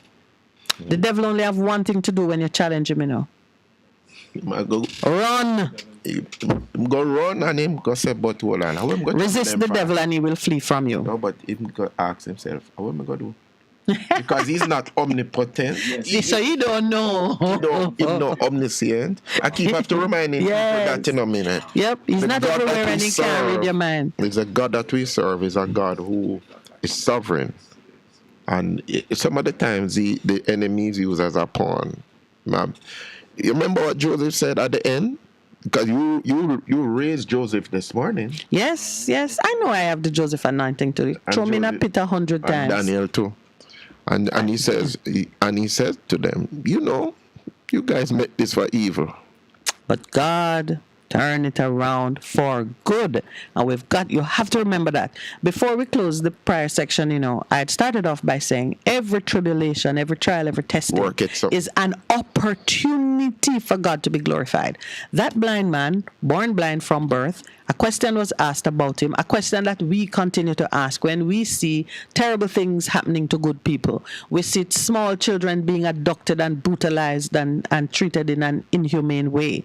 We see young girls being put out to prostitution, being abandoned by their mothers, abused by their fathers. Society treat them like garbage. We see politicians in high places being held accountable to people for various things and being disappointing in their performance. All these things, everything you see that runs contrary to what is good, honest, decent, are creating opportunities for God to be glorified. Now, how does this work? You must be wondering how that works. It means someone of conscience whose heart is stirred by the Holy Spirit to set it right. If that person accepts the challenge and steps into the gap and lifts his hand and says, who to send? Send me. That person will receive the divine, sometimes supernatural assistance of God to make a difference. Even if they die doing it, their martyred body, their blood will speak for generations. Which is what happened. Even if they die doing it. For Jeremiah the prophet. I was a major thing for him. God called him because I tell people all the time, God just call you to be obedient. You don't know what your obedience will do. And as we go into the break, I have one story to share with you. Give me a story. We have to share this off here. Okay, then we'll go joyfully into the break. I love a good story. And hopefully in my absence, Pastor's storytelling got better. We never did tell no story. Tell the story. Okay, Conrad want to know. Did you bring gifts from Monopatapa? Well, I didn't. I went to Monopatapa. I don't bring no gifts. I went there on a budget because we had so much to accomplish, but it was really a wonderful experience. My gifts are my stories. Time for the break? 8 a.m., time for the break. A difference you can hear. A difference you can feel. Best FM 100 on your dial. Keep listening. Hello, I'm Debbie Russ with the BBC News. In the past hour, there's been an attack on Pakistan's former Prime Minister Imran Khan during a protest march. Eyewitnesses say he was shot in the foot when his convoy came under fire. He's not thought to be seriously injured. The attack took place in the east of the country outside Lahore. Mr. Khan has been leading a protest march to Islamabad to demand snap elections. The UN says a third of the world's most famous glaciers will inevitably be gone within 3 decades because of global warming, even if targets for cutting carbon emissions are met. The study says the rest can be saved if there are radical cuts in greenhouse gases. Spectacular glaciers at sites such as Kilimanjaro in Tanzania and Yosemite in the United States are among those that will vanish. The BBC's Esme Stallard has more details. What the study has said is that if we keep temperature rise globally to below 1.5 degrees, which is this sort of golden target that countries signed up to at the Paris Agreement, those glaciers will still disappear. The United Nations Environment Programme did their own report looking at where we are currently last week, and they said we're more likely to be on a temperature increase to about 2.4 degrees at the moment. So not only are we going to definitely lose those glaciers, but it could put more areas at threat in the future. A European Union study says cases of them have risen sharply after the COVID pandemic and the war in Ukraine. The report highlights a growing campaign of online hatred and disinformation directed at Jews. It says anti-Semitic attacks have flourished throughout President Putin's invasion, which he's tried to justify by misusing terms such as Nazi to describe the government in Kiev. From Geneva, here's Bethany Bell. One of the things that this report concentrates on particularly is the idea that there has to be proper reporting of these incidents. And it says there are a very, very big difference among European countries as to how that's done. And it says that in countries such as Hungary and Portugal, there's no official data at all. The Zaporizhzhia nuclear power plant in Ukraine has once again been disconnected from the electricity grid. It now has to use backup diesel generators to keep its safety systems operating. The company, which runs the plant, blamed Russian shelling, which it said had damaged high-voltage power lines. Catherine Biaru-Hanger reports from Kiev. Although the facility's 6 reactors have been shut down for safety reasons, they still need constant power to keep their nuclear fuel cool and to prevent a disaster. The power plant is now being powered by backup generators. It has been knocked off the electricity grid several times since the war began, but has been reconnected. The facility is under Russian occupation, but is operated by over 6,500 Ukrainian workers. World News from the BBC. The rate of inflation in Turkey has risen to 85%, the highest for 24 years. The cost of transport and food soared last month compared with a year ago. At the same time, Turkey's central bank is continuing its unorthodox policy of cutting its interest rate, despite rocketing inflation. Most other countries do the opposite to discourage consumer spending and so reduce price increases. Canada's national broadcaster CBC is closing its bureau in Beijing. China is continuing to put pressure on international journalists reporting from inside the country. Our Asia-Pacific editor, Michael Bristow, reports. CBC said it was shutting its Beijing office after more than 40 years because China was refusing to give visas to its reporters. Nearly 50% of international media organisations have experienced difficulties in getting approval for their journalists in China. That includes the BBC. Beijing has for years complained that foreign reporters misrepresent China, but in truth it completely controls media outlets at home and doesn't like overseas journalists providing news about the country that it doesn't want reporting. The host of this month's G20 summit has said preparations for the event are proving very, very, very difficult. The meeting will take place on the Indonesian island of Bali, bringing together leaders from the world's wealthiest countries. Included on the invitation list are the presidents of Russia and Ukraine, Vladimir Putin and Volodymyr Zelensky. Indonesia's foreign minister said governments were arguing over individual words in documents, and she wasn't able to say whether they would be able to issue a final communique. The American drugs producer Pfizer has begun an early-stage trial of a vaccine that targets both COVID-19 and influenza. Working with the company's German partner BioNTech, the trial is getting underway in the United States. It involves 180 adult volunteers. BBC News. A difference you can hear. A difference you can feel. Best FM, keep listening. Warning, warning. When there is a hurricane warning, button down, tie down, everything. Lift appliances and furniture off the ground and secure your valuable items. If you wanna boat, secure it on land and turn on your yard. If you a fisherman, make sure you turn off every breaker, and before you sleep, turn off your generator. Flooding, that is a real danger. If you live a gully bank, river bank or low line area, if you see flood waters are rising, get out, get out. Heed the warning. If your land starts slipping and a sliding, get out, get out. Heed the warning. Hurricanes gonna happen, so be prepared. A message from the Office of Disaster Preparedness and Emergency Management. For a better choice in all your electrical supplies, A, authorized 3M dealer and better brand names. B, better service including free island-wide delivery. C, all major credit and debit cards accepted. It's ABC Electrical Sales. Shop number 8, Hagley Park Plaza, Kingston 10. Open Monday to Friday, 8 a.m. to 5 p.m. Saturday, 8 a.m. to 4 p.m. We make your electrical jobs as easy as ABC. Call 754-3825-8 or fax 754-3659. ABC Electrical Sales for a better choice. Half a tree, one and drive, half a tree.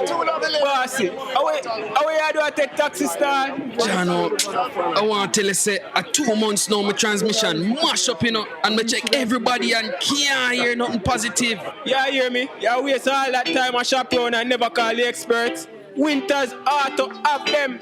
Them have over 35 years of experience and them diagnose the problem and get back your transmission brand new. For them service excellent and efficient. Trust me, man. Yeah, hear me? Call them at 929-7040 or go to them at 106 Maxfield Avenue, Kingston 13 and talk directly to the boss. Just tell them I'm me, send you.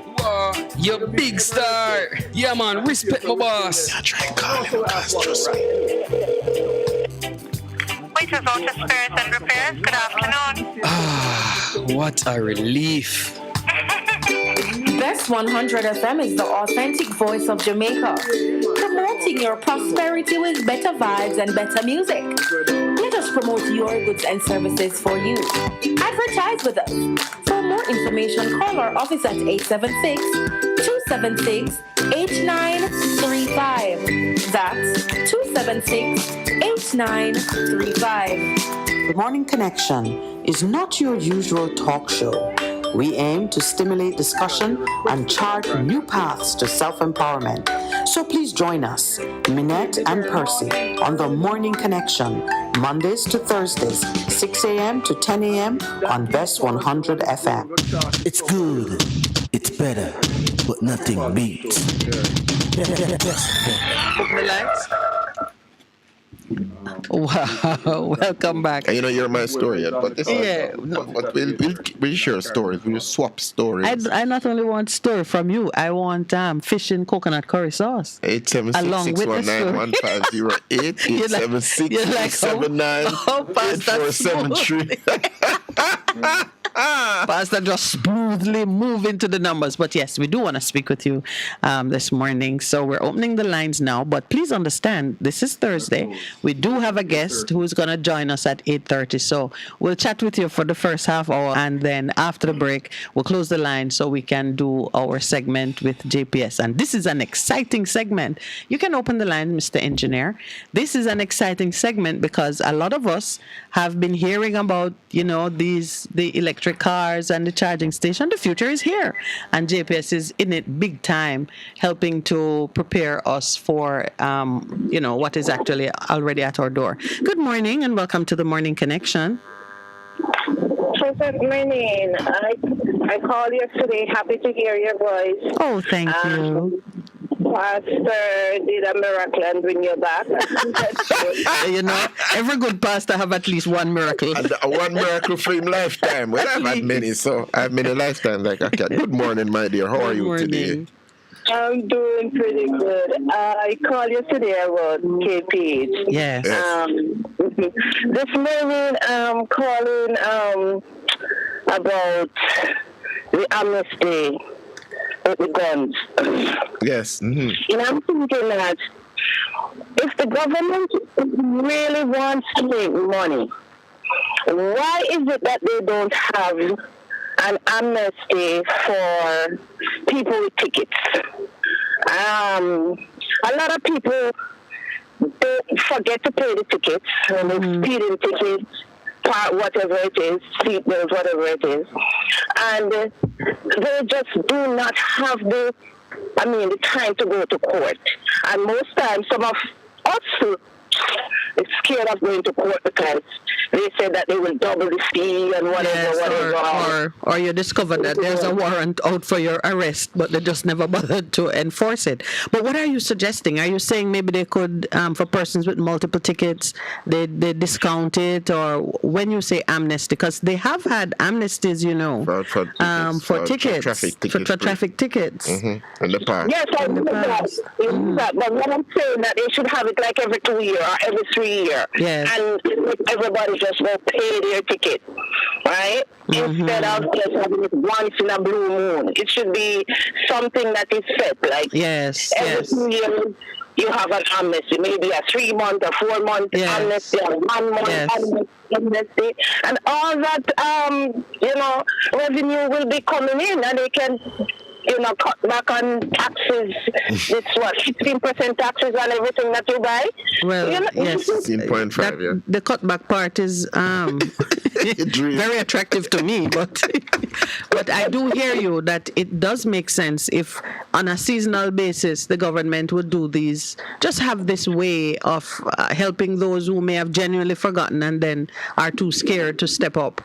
Because yes, they issue bench warrants for people with tickets, and I can tell you, I've had the experience of a bench warrant being executed after about 6 years. For a ticket? Yes, there is no statute of limitation on bench warrant. Okay. Mm-hmm. So she's right that is a genuine risk that citizens fear, and the warrant was executed on me. Serious? Oh yes, I was heavily pregnant, almost 8 months. I could have had the baby in court. Yeah, but thank you for that suggestion. I am keeping it on note because you're right. These amnesties can help citizens to be compliant without threat or the fear that they'll have to take the punishment. Thank you so much and for calling 2 days in succession. One more point. That just like how they are doing the gun amnesty, without fear or Mr. Smith, I think I may have one out for like a bench warrant. So can I call you just in case I go to the Of course you can call me. Okay. In fact, Pastor, as a justice of the peace, if you really do want facilitation to handle your ticket, we could do that for you. Oh, thank you so much. I do, because I'm so scared. No, I forgot to pay one, and then, something. That's a story unto it. Yes. Pastor can sit in petty session court. That is a petty... I'm kidding. It's not a petty session matter. But yes, we would facilitate it. I think it would be a wonderful thing if across this country, persons who by oversight or lack of knowledge find themselves in that situation, others of us would make ourselves available to just help them get it regularized, including the taximen. If you're out there and you know that you have 10 tickets, 20 tickets, nobody wait until you get caught in some ugly situation and then you end up with a lot more on your plate than you really desire. The law has built in it some avenues, some portholes of mercy that you can engage when you set it in motion, not when you're caught. Thank you so much. Well, you know the numbers, so you can find us. Okay. Thank you. I need it like right away. Though. No problem. So how do I get in touch? How do I get in contact? All right. Stay on the line and give the engineer a number so we could call you back. Okay, thank you so much. I appreciate it. You're welcome.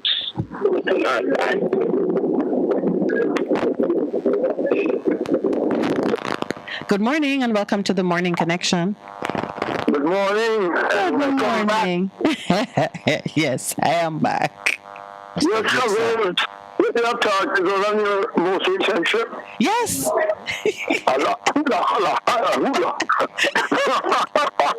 Well, we were in Parliament on Tuesday, and it's happening on Friday. It's Friday? No, it wouldn't be Friday because it took us 2 days. Suffice it to say, yes, just the other day. Early start. Trust me, it was an experience. Morning all around to team members. Morning, Jigsaw. Why haven't you beat the socket? We're hearing some kind of feedback in the background. Are you close to a radio or something? Yeah, let me move away. I'm actually outside, but I'm inside. Okay. Yeah, okay. Yeah, sorry about that. Yes. So, good to have you back. And I see you have an opportunity to learn. Yes. I'm holding my speech because I might get out order. No, please don't, because the Broadcasting Commission is very fit. No. I don't get the listeners out there. Yeah. I'm tracking. Oh, yes. Well, you know what? Speak freely here, Jigsaw, because whether you speak or not, they're out there. So you might as well have your say. They cannot undo the spoken word. Before they did, I should get a particular place talking to a colleague in the evening at the workplace. And we sitting there listening now, so we'll make sure that get them listening now. So talk boldly. Yes. You, let me tell you, you never know, but your words may find fertile soil even in the hearts of those who are set to persecute you. You never know. That young lady told the story that one of her abductors, a woman, persuaded the others to let her go. The men wanted to kill her. All right. I'll move on. Go ahead. All right. Keep safe. Keep well. Keep safe. Thank you so much.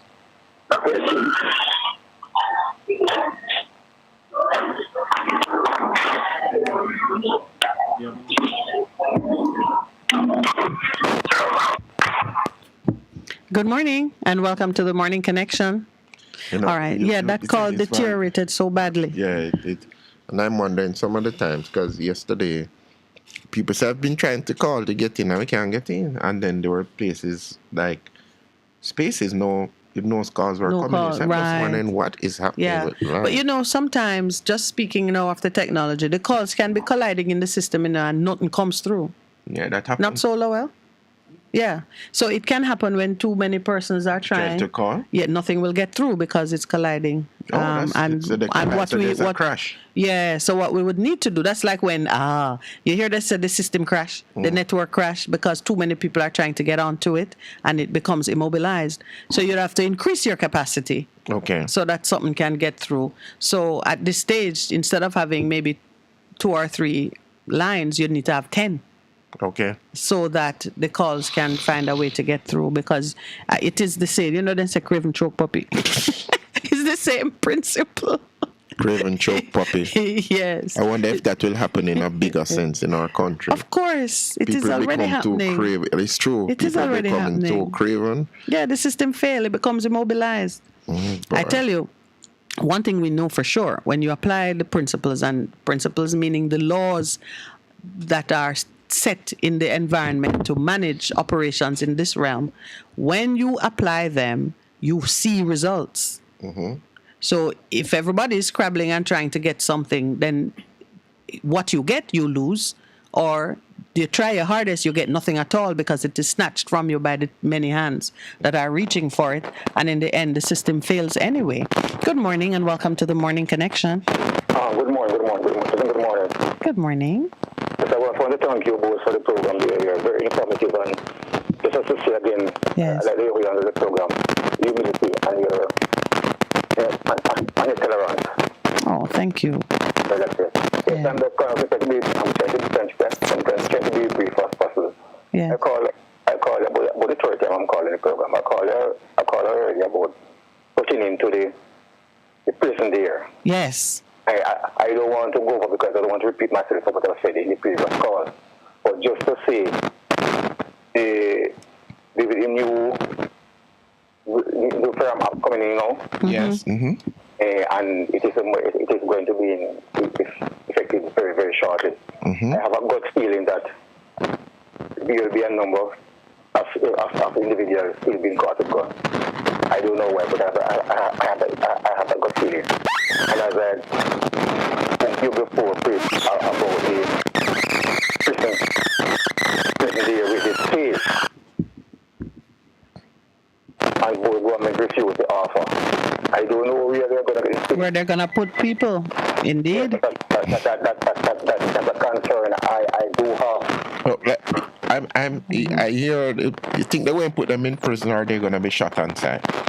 What do you think? No, you think that the whole thing is for people to be imprisoned, or it is to give them leeway for something else?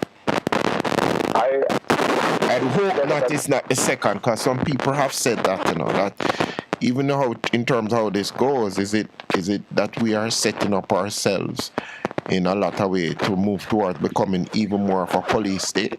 It could be, in that light, because September here we have a record. September, if you have a record amount of people being killed. Yes. 20, that's about 21 that recorded in the history. And I do believe that's a historical mark for us. Yes, and I think you're right. Both things will happen. More persons are going to be shot, and they are going to have to make more arrests as well. Look, even today, and they're making some novel arrests too. A mother was arrested, taken into custody, because she was surety for her son who didn't show up at court, even though she said, we brought him here and we dropped him off at the door, and by the time we went to park, he disappeared. And the attorney confirmed that the parents and the son met with him in his office before journeying to court, and yet the judge took the mother into custody. Where are they going to put her? Yes, see, that is my concern. Yes, you're right. It is a legitimate concern, sir. So as your counterpart is saying, Pastor is saying, it's a possibility that there be more, killings by the police, because it is ironical. It is really ironic. Yes. That since the security minister made that statement, they have a dramatic increase in police shootings. Mm-hmm. He made that statement in somewhere about in October or August, thereabout. September. August. Some people call it that. And then shortly after, we have a record amount of police killing in that month, as you just pointed out. First in our history. Yes. So, it's a very valid point. Pastor made that he made in relation to more shootings, So as he and I are concurring, that pace is the one thing there, and the killings will probably increase, the police shootings. So, we have a situation there before us. Yeah. As I said, not repeating myself, I have a good feeling that the guns, there still will be, a number of arrests being, relating to guns. Yeah, there will be. I agree with you. I mean, even as we tighten up the effort and seek to crack down harder on crime and violence, the number of arrests must increase if that effort is being expended. And where to put them is a legitimate concern. Yes, that's what it is. Yes. So moving on very quickly. Yeah. At that point, since post-independence, land reform, I do believe that both administrations had failed us very, very, very, very, in that reform, land reform. another situation there over in St. Mary. There are some people again in the Chateauland in bulldozed down 2 houses. I don't know if you read the news.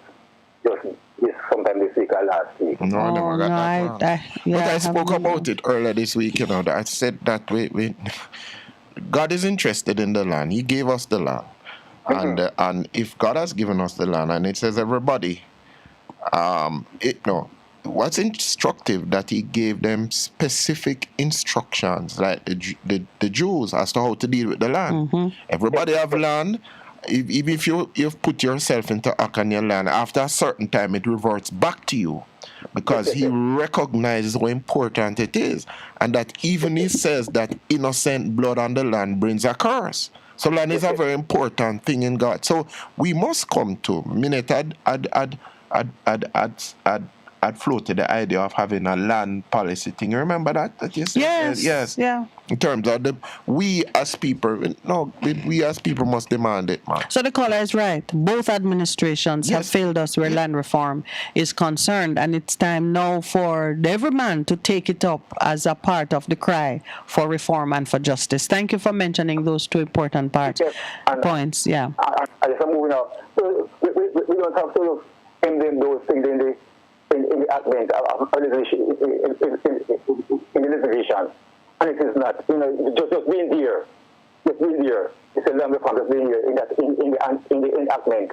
And, just being there. Yes. Yes, and what is being done, in that light.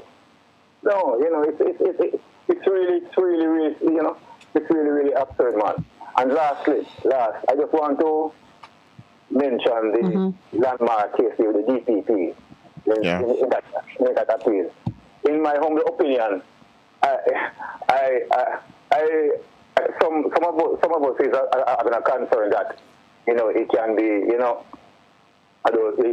it can be negative against but I really welcome it, because in my humble opinion, because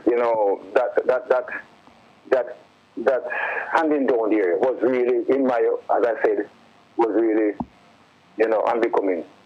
Yes. With the crime that was committed. And when you look at how the Court of Appeal treated it, because I did do a quick review of it while I was away, when you see the difference between what the first judge did and what the appeal court did, you realize that very different standards of justice had been applied. So that's an interesting development, both for the administration of justice and for citizens, because citizens must feel that when a crime is committed, that it is justly punished. True. Yeah, I mean, there must be justice in the system. And this morning, Pastor read out about partiality. There should be no partiality, either to the victim or to the accused person. So much. Yeah, so that was a good result. Yes, it has to be on both sides. Justice for the accused and justice for the victims. The victim. Which includes the society at large. Okay, thank you so much. You have a blessed day. You too, my brother. Thank you. Thanks for calling. Okay. Can we take one more? Yes, good morning. Please. Good morning and welcome. Hello, good morning. Good morning, sir. And how are you? Very well, thank you. How are you? I'm doing fine. Nice. Yeah. I wanted to ask you a question. If you take a look at the new proposed bail bill. I have not looked at the proposed bail act. But remember. Yes, I am happy to do so. I am recognizing, sir, that when we do these things of our own initiative, it has value and impact. So, Pastor, you promised that we would have. We will do so. Yeah, man. We'll do so. What is it from the bail act now, the proposed? What is it that is of interest to you? Oh, I wanted to look at something, new development yesterday. So I wanted to look at clause 14. And it refers to abscond bail. Oh, yes. And it refers to abscond bail punishable summary conviction before a parish court judge for up to 5 years, for 5-year imprisonment, and or a circuit court imprisonment up to 7 years, sentences to run concurrently, consecutively. So, by you not having a look at that, probably you would have known what the previous one is, because me just can look out for the new one. Yeah. I have no to do with the old one. We don't know not about the old one. We can see the proposed one. So, is it then this punishable offense before the parish court 5 year or up to circuit court 7 year? It's reasonable. That time, I'm pulling it up now because I want to be able to. Comment on it. So when a person absconds bail, meaning you're charged with a crime, you are on bail, and you run off, and then you're caught. I think the period of time, whether it is 5 or 7, I think it is reasonable. Okay. I think it's reasonable. What it was before, I'm just, I don't know what it was before, but it's not even relevant for the discussion unless it is that they reduced it. Then you'd have to wonder what is the logic behind reducing it? Because a person who absconds bail has not only shown disregard for the system of administration of justice, but they also pose a risk to the society because, one, they're going to live, I guess, off the radar. They are more likely than not going to resort to other acts of criminality to survive. And so the society itself is at risk when somebody is out there living kind of, what did I say then, undercover? Or maybe just, living in that state of desperation. So that it has those two components. One, it discredits the system of the administration of justice. And two, it places the society at risk. So it is a serious crime. Now, like they have held the mother of a young man who absconded. How you treat with the surety is a different issue. That is something now that, because the surety's only crime would be not to ensure that the person comes to court. But how far you go to ensure is a matter of discussion. Like with this lady, she said she and her husband drove the youngster to court, dropped him off at the court, at which point he should have been processed by the officers at the door of the court. And they left to go and park. And when they come back, he's missing. Oh, you was just referring to me like you was pulling up something where you could have looked at. Yes, I was pulling it up. I pull it up, but time is against me now because it's 8:32 and we have to take the 8:30 break. So we can't hold on after the 8:30? No, you won't. But what I'll do, I'll deal with it on air. Okay. So you just keep listening. All right. All right. Okay, good. Bye. A difference you can hear. A difference you can feel. Best FM 100 on your dial. Keep listening. Come in, my DJ, and give the people the information.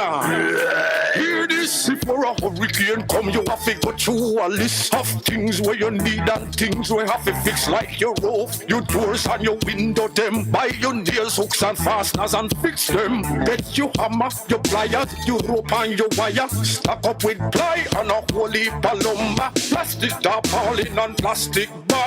Personal stove and a coal stove.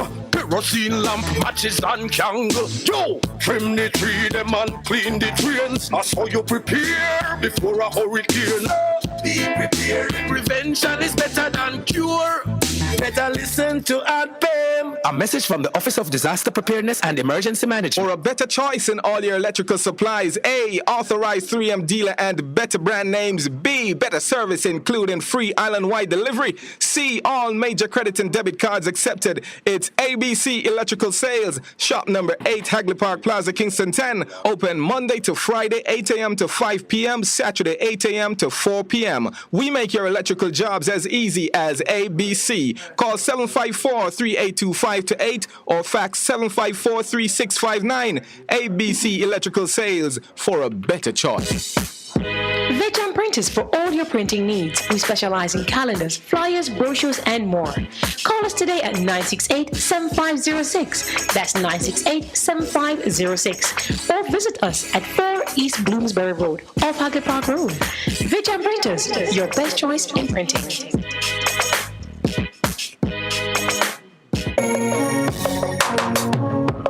Looking to clean your vehicle super clean? 123 Clean Car Wash, located at 2 1/4 Osborne Road, Kingston 10. Entrance on Grove Road, below Tropical Battery. They wash and vacuum, undercarriage wash, engine wash, polish and compound, shampoo and detailing. Call them at 876-631-3400. 123 Clean Car Wash, the best in the business for a cleaner wash. 1, 2, 3, believe me, it's so easy. 1, 2, 3. What should a taxi service do for you? On-time taxi service is more than just a ride to the other side of town. They offer clean and spacious vehicles, reliable service, and promise to always look out for their customers. They'll come when you call and take you where you want to go on time. From anywhere at all. You can call us on 926-3866. We are something special on the road. Half a tree, one and drive, half a tree. Bossy, how do I take taxi start? Jano, I want to tell you, say, 2 months now, my transmission mash up, and I check everybody and can't hear nothing positive. Yeah, hear me? Yeah, waste all that time I shop around and never call the experts. Winters Auto have them. Them have over 35 years of experience and them diagnose a problem and get back your transmission brand new. For them service excellent and efficient. Trust me, man. Yeah, hear me? Call them at 929-7040 or go to them at 106 Maxfield Avenue, Kingston 13 and talk directly to the boss. Just tell them I'm me, senior. Wow, you big star. Yeah, man, respect my boss. I try calling her, cause trust me. Waiters Auto Spares and Repairs, good afternoon. Ah, what a relief. The Morning Connection is not your usual talk show. We aim to stimulate discussion and chart new paths to self-empowerment. So please join us, Minette and Percy, on The Morning Connection, Mondays to Thursdays, 6 a.m. to 10 a.m. on Best 100 FM. It's good, it's better, but nothing beats.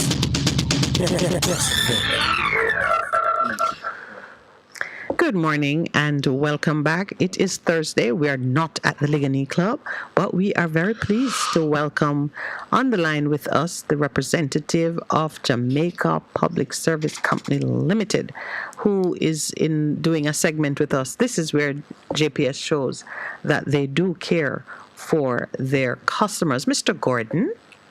Good morning. Good morning to you. We're so sorry that we're not seeing you in person, especially because JPS sends us a lot of lovely ladies and occasionally a man surfaces, which would be my delight to have another male in the house, though I am surrounded by men here. So I'm sorry we're not getting to meet, but perhaps another time. Sure. What is your portfolio in your JPS family? Well, I'm a manager in the JPS Business Development Department. The project manager for the electric vehicle charging infrastructure project, building out our charging stations. Electro vehicles. So all those. Good morning, sir. My name is Percival Palmer. Let me forget my manners. I'm going to say, where to your manners, boy? The electro vehicle charging, and I'm seeing those going up all over the place. I know there's one at Manor Park. And so, how many of those locations have you now? JPS has 10 electric vehicle chargers across the island, a total of 23 charging points, all the way from Brandsby in Portland, all the way over to McGill and Whitehall in McGill. So could we travel the island on the charge that we received from the last port to the next port? I don't have a problem. Yes, you can. I mean, we're driving on our EVs. I've been to Negril and do a charge along the way and then head back into town, back to office. Okay. Not a problem. Okay, so the network of 10 is actually sufficient for a motorist who is traversing the island. You can get from one to the next on the charge that you receive. Yeah, certainly. May I ask you this, though, before you delve into the nuts and bolts of the program? Could you just explain why JPS is interested in being a part of this initiative? Well, GPS naturally has, is in the electricity business. Yes. But putting up charging stations by itself is not enough. It's an entire ecosystem. So, in 2020, the Inter-American Development Bank, through its IDB lab, had selected the GPS Foundation to basically build what's known as the Project E-Drive. And it's basically building the foundation for the entire ecosystem that also includes the installation of charging stations. So this it includes training of trainers for, you have to train your mechanics, you have to train your first responders. It would also create business opportunities for persons. We don't want to be just importing cars and chargers. Definitely we have to create opportunities so we can, provide opportunities for small and medium enterprise business. And then creating public awareness. So it's a part of executing on one of these sustainable development goals that seeks to protect the environment and switch out from the fossil-based fuel to a renewable source. Yeah, most definitely, because the world has seen that electricity is a form of energy that's so easily transferred from one to another, and because it's more efficient to operate an electric vehicle as opposed to the vehicles most of us use now. The world has decided that if we're having a problem with emissions, the first step would be in helping to reduce those emissions, to transition to more energy efficient vehicles. Yes, that is easier on the environment. Are you the only partner in this with IDB Lab? Are you working in partnership with maybe petrol stations, or how are you locating these charging stations? So as it relates to the charging stations, we look for, we study the distances, the terrain, and we look for areas where we feel persons will have a need to charge. And then we look for good locations that are secure, have good lighting, that is available parking, and not fighting to get a parking space or going to be occupied by somebody who is going to shop.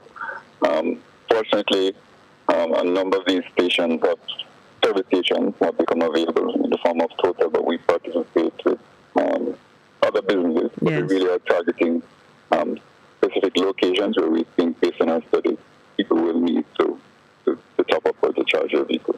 So for those customers who are interested, are you able to give just a few examples of where these 10 are located? Sure.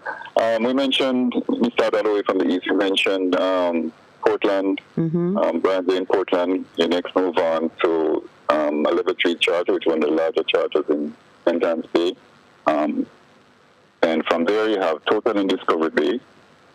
Continue further on along the north coast, you have Total Anshore, then you get to Whitehall in the Grill, making your way back around. You have Stav, Dunbar's River, then Mineral Heights in Clarendon. Get into town, if you're heading to Morant Bay, you have Harbour View.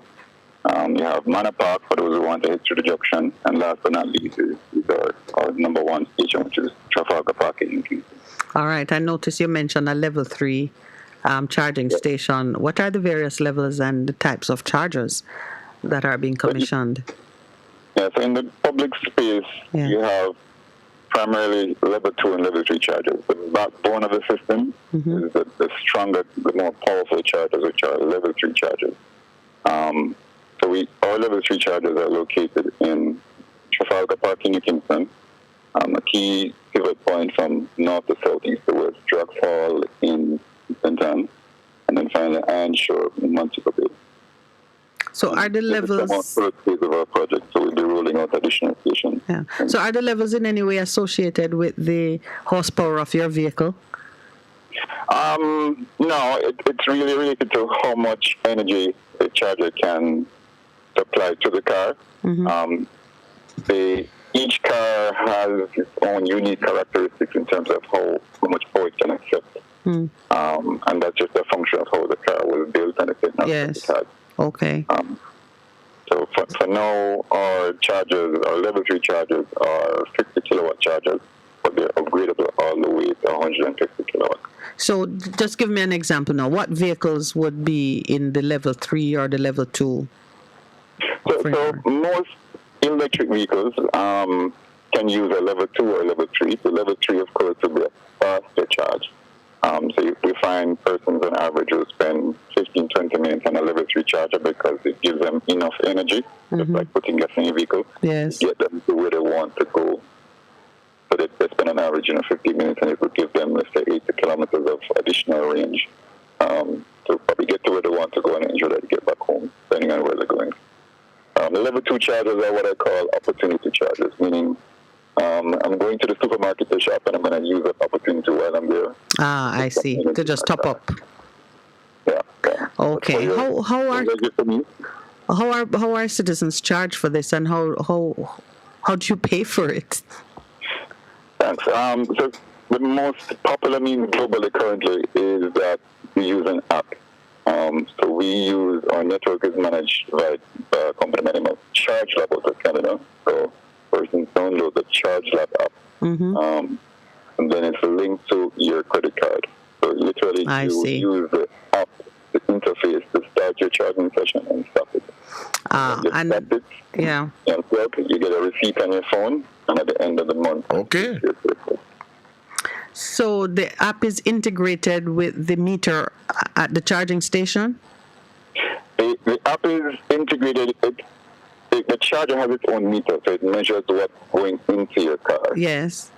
Or chargers or network is billed similar to how you're billed at home in $1 per kilowatt hour. Yes. Energy you're putting in kilowatt hours. So there's a rate that's $1 per kilowatt hour. So if you purchase 10 kilowatt hours of energy that went into your vehicle, and the rate is, for example, $70 per kilowatt hour, then you get a bill of $700. Okay. And you do this, so the charging station is not operated by anyone. You go in, is there an attendant who plugs you in? Or? No, total self-service. It's full self-service. You do everything yourself. And okay. So, people drive up to the charger. You drive up to the charger, they take out their phone, or they have the option of also using a card, a swipe card, which you supply. They swipe or they start the charge from their phone, plug into their vehicle.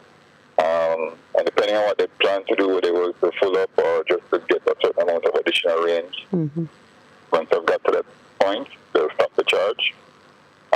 Disconnect it from the vehicle. They'll see a receipt on their phone, and they're charged. You charge and go. That's it.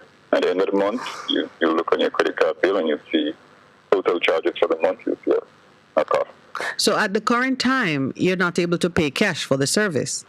No.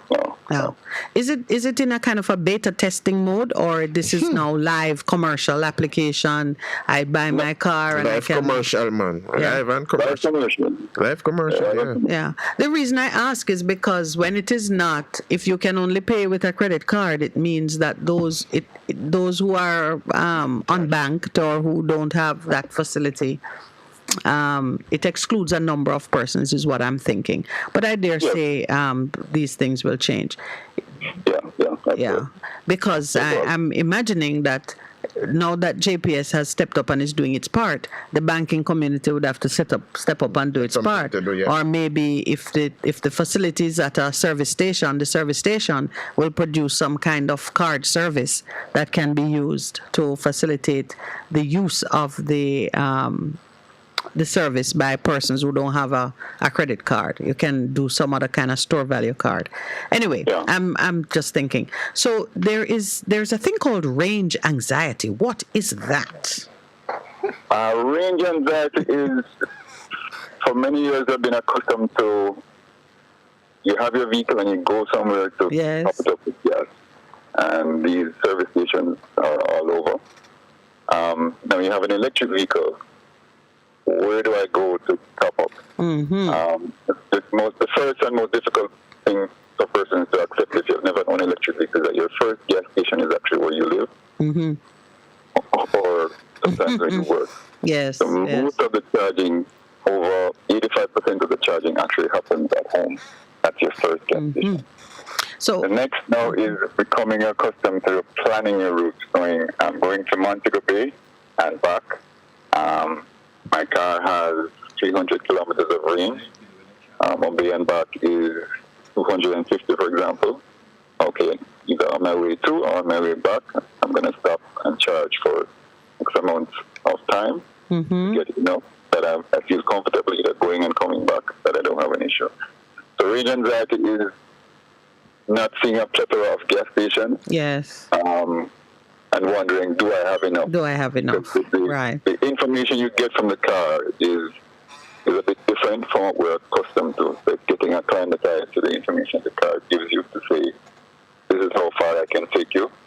And knowing, okay, if I have a heavy foot, it may be less, or if I have a lighter foot, everything will be okay. Or if I'm filled up the back with groceries for the next 4 weeks, I can expect to have a slightly shorter range and learning and knowing how those things change. So really, range anxiety is only overcome by experience.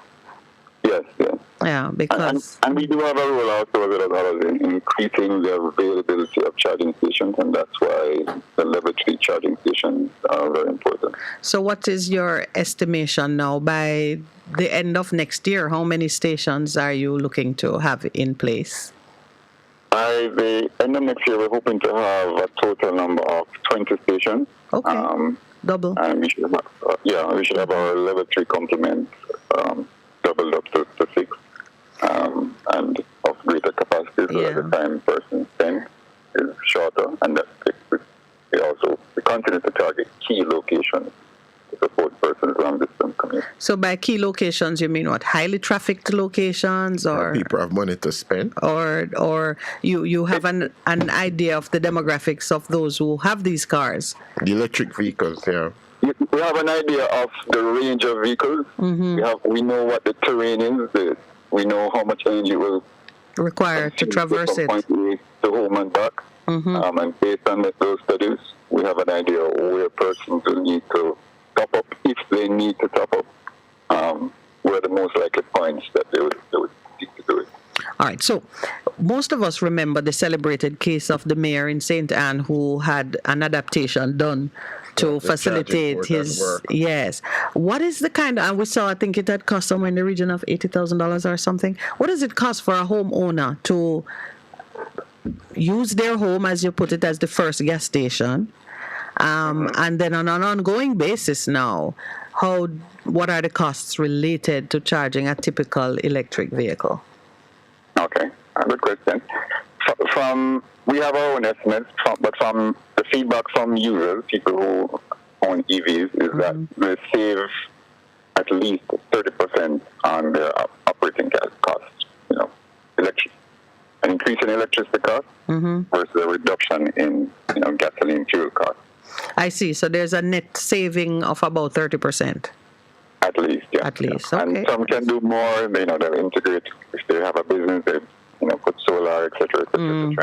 Okay. So what you're saying, sir, that if I have an electric charging port at my home and I use that to charge my vehicle, what I'm going to do you're saving on gas. You're saving on gas.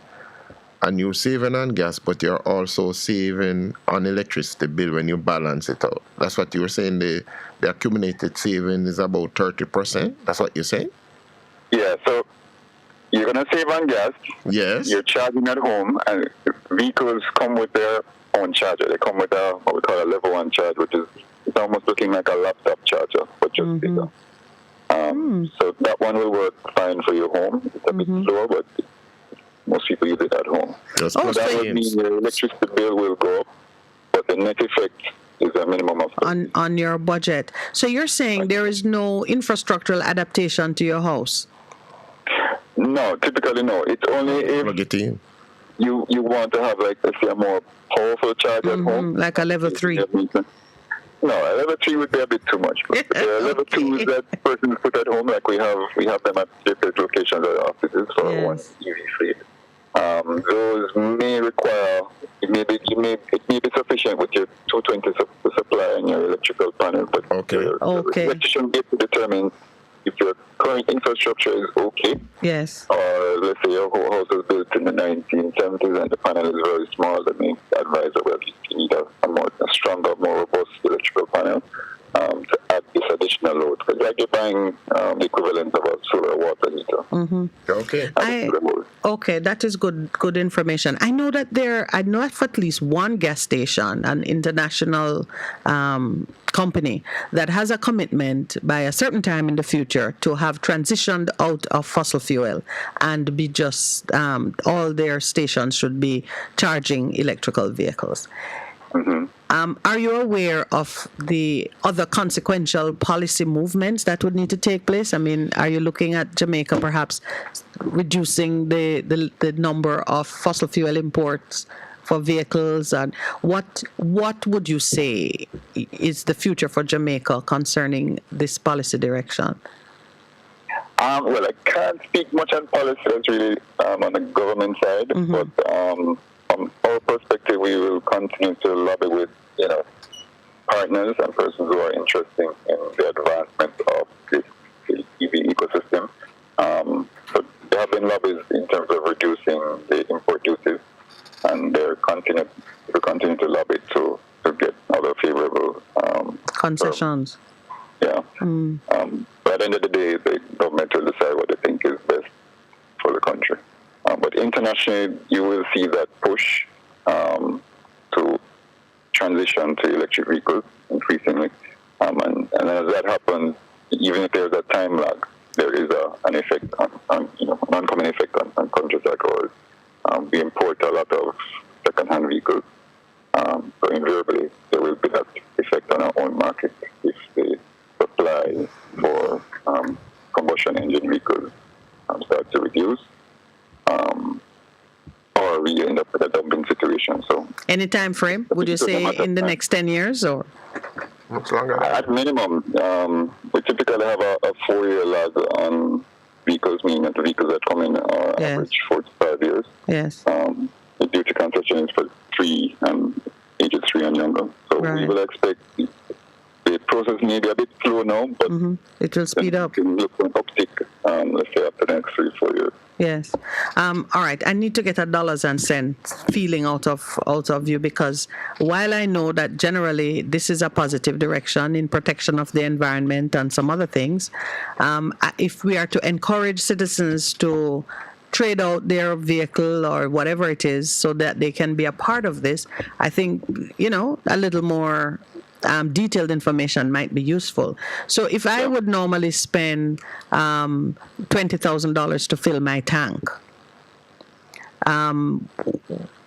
what kind of pricing would I be looking at? I know it's hard to put it that way, but I'm just trying to get a feel for what the cost per kilowatt would be, or what I would spend to fill my tank at one of your charging stations. But he said that it works out to 30%. So if you spend $20,000, that means it should be about 15. It should be about 15. The net. That's what you're saying. Yeah. Does it work in that straight line calculation? Pretty much. I can give it, because what you gave was like what we could probably consider like an SUV with about $20,000 to fill it up. Yes. So the equivalent in an SUV EV spend it would be, I would say, to fill up an SUV would probably be about 5,000 Jamaican dollars. The difference being, because of the lower range, it probably works out to, let's say, about 10,000 Jamaican dollars equivalent. I know I just confused it, but your $20,000, let's say, that takes you to... Take me to Montego Bay and back. Back to Kingston. Well, if it's Kingston, Moby and back, electric SUV can probably do 5,000 to fill it up, and maybe another 3,000 to 4,000 just to top up. I think that those are excellent numbers. Because really, if I fill my car, I go to Moby, I come back, I can drive for like maybe another half a day to a day, and I would have to fill again. Yeah. Because I'm sitting on an EV now, or we have in our fleet 4 BYD E6s, they have a range of 500 kilometers. But being back on a full quote-unquote tank, which costs $5,000, I still have more to spare. Just going back from me, I have about 200 kilometers to spare. Well, I tell you, that is interesting mathematics. All I need to do is to be available to purchase. I need to be able to afford one of those vehicles. They cost more money, don't they? Yes, they do. That's the two main hurdles international. One, they still cost more. Yeah. They're rapidly evolving, so the prices are coming down. And the availability, they're in such high demand, they can't make them fast enough. Okay. Wow. Interesting. Thank you so much. I always love to take a peek at how the future is unfolding. Yes, because it is that one step after the step you're currently making. And I really have enjoyed the conversation with you. Is there anything that you want to emphasize as we say our goodbye? Any closing charge?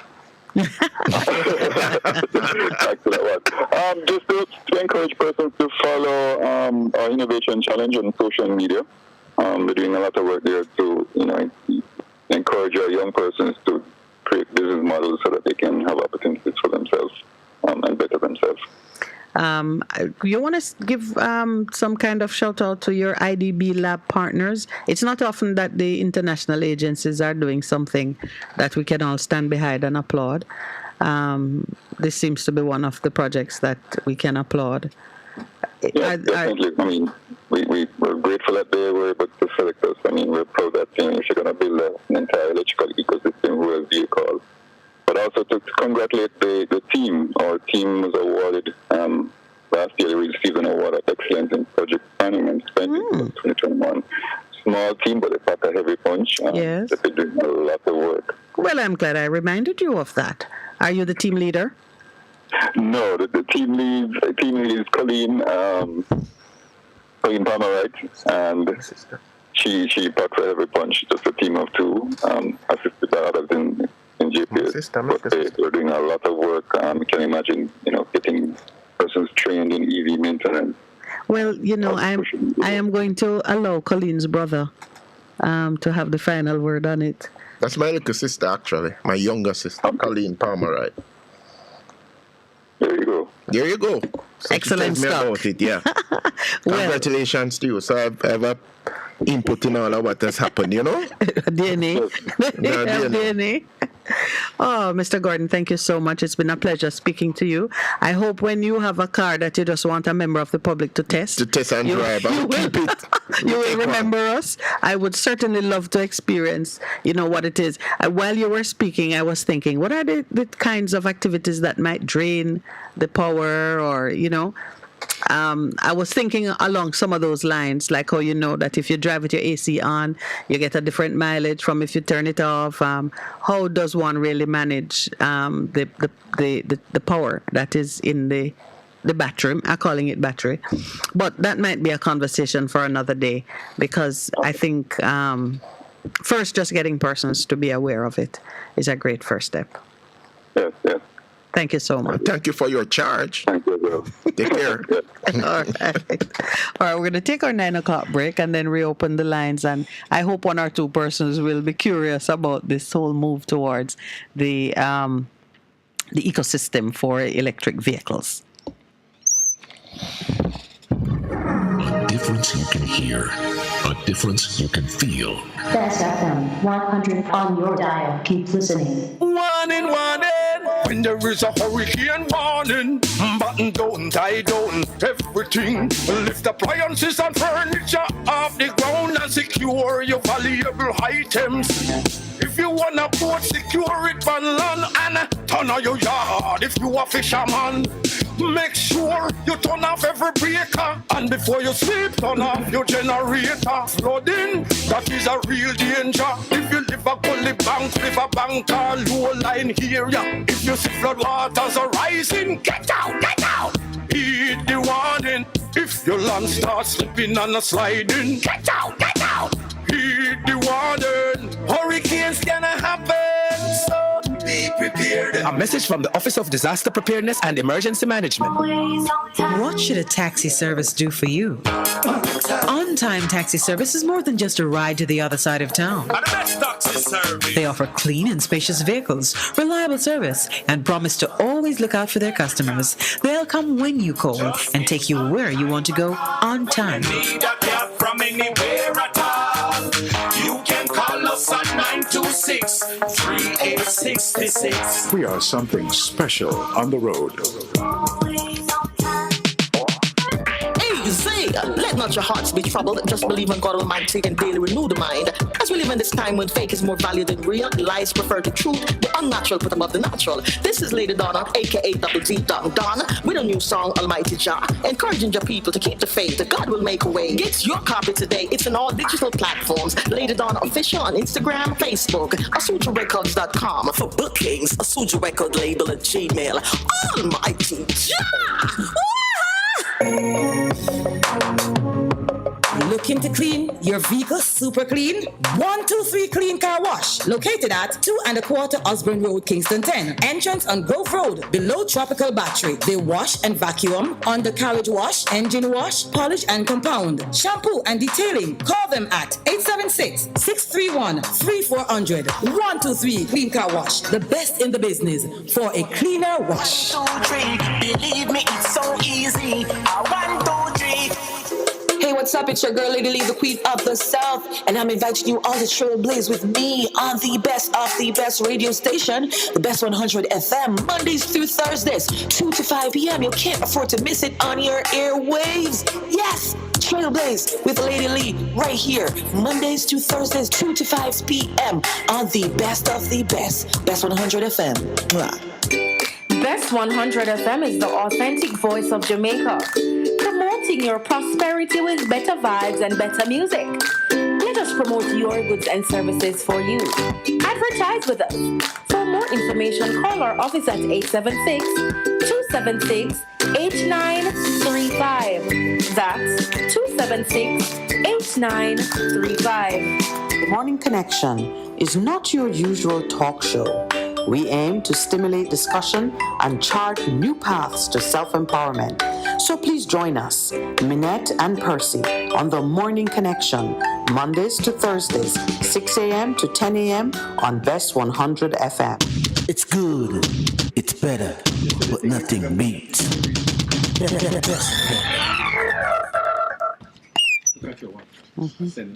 All right, welcome back. I don't know who felt fired up about acquiring a electric vehicle, but it seems that certainly by the end of next year, you will be able to travel around the island without range anxiety. No, but he said presently you can, actually. You can, but you might still have range anxiety. You always have anxiety. I mean, I don't know if range or something, but anxiety is something that we always have, and you deal with it by controlling your thoughts. But interesting. So we've reopened the lines. 876-619-1508, 876-279-8473. What say you? We hope that you found that interesting as we move into the 23rd century. Yeah, well, did we bypass the 22nd? I probably did. I'm moving in 23rd. Yeah. Moving at the speed of light. I am looking at the section of the Bail Act that the last caller referred to. But let's take this call first and we'll return to it. Good morning and welcome to the Morning Connection.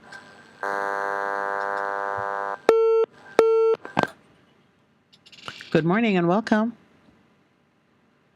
All right, so there is an extensive Section 14 in the Act which deals with absconding by a person released on bail. And it is a very well-written section that also gives them a defense. Welcome, Carla. Good morning. Welcome. Good morning. Good morning. Sound like Cruz. Welcome back this minute and morning, Pastor. Thank you, my brother. Sound like somebody worked on a car in your shop, man. No, it's some people next door doing some other work. Okay. Not at my shop. Okay. Oh, okay. So we don't have any control over that. No, I don't have any control over that. I heard you talking about the the search that they search you random. No, it never random. It was well planned and well executed. Yeah, that's what they always said. I went through the same problem while I was going to Grand Cayman. Yes, there was an alert. There was an alert. An agency told the police to look out for you at the border and search you. Miss Minute, from the 70s, when I was about 17, 18 years old, I have been hitting out against United States of America until today. Yes. So I think they have me on their radar. Because I even talked to a cousin of mine in England, because I was supposed to go to England, in the 90s. But the fare was 40,000, so I couldn't afford it. So I went to Cayman instead. And I spoke to her that I met some people from the Middle East in Canada that wanted me to join their Muslim thing. I see. So you think you came to the attention of the authorities as somebody who was radical? Yes, I was a radical. I am still a radical, but not like then. Yes. So I always tell them what I think about US and Europe and history and all that stuff. Yeah. And I told them that I would fight for Al-Qaeda if I went to England. Dear Lord, no, dear Lord, my brother. And with me keeping company with you now, for sure they are. Whenever I'm going to Cayman, they always pull me out of the line and search my suitcase and everything. So one morning, I was so mad. I went I asked the person, and she said, it's random. I said, no, but every time you pull just me from the line, just me alone from the line. And she said it was random, and they searched just me alone. And I was coming down again from Cayman in the 2000, and this lady started harass me. She started harass me, and then she finds some excuse that my passport edge have rabbit ears. And I said, but it's my passport. And she was telling me that it's not my passport, it's a government passport. And we have one hell. And they took me into a room, They called security and took me into a room. And it's like I don't know, but I was standing up on my right. And they called some top security man, and he came out and they let me out. So they always, it's not random. So I was always saying like they have something against me, and it has to be the United States. It has to be them. But if you declare say you're going to fight for Al-Qaeda, person have no interest. I don't understand you. What do you expect? Can you become as a terrorist? Don't I have a right? Look, you have a right to choose, but remember choose, this enough. But look, what I heard on the news yesterday. United States is kicking up a stand that Iran is selling, and North Korea is telling Russia things. So aren't US selling Ukraine stuff? Huh?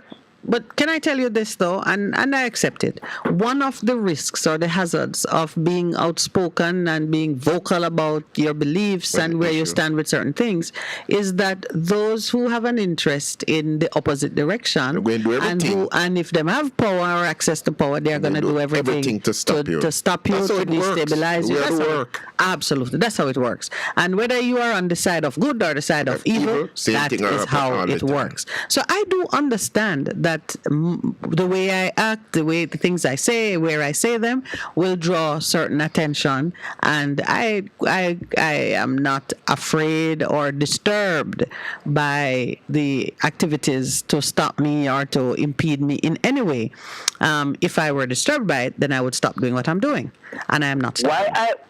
Why I was so outspoken in the 90s, coming up to 2000, when I started to go to Cayman 2001, I didn't have any plan to go back to North America. No plan or England. None at all. I never thought them have friends in Cayman. No. Anyway. We have Interpol, that's what it's called. Yes. But let me tell you this. Santa crew. It is important to understand that whatever side you take, There's always going to be somebody against you. So you must decide, is your belief strong enough that you're willing to die for it? That's what they're going to come down to for a lot of people, Yes. Yeah. Yeah, just that there's one other thing I want to say this morning. Go ahead.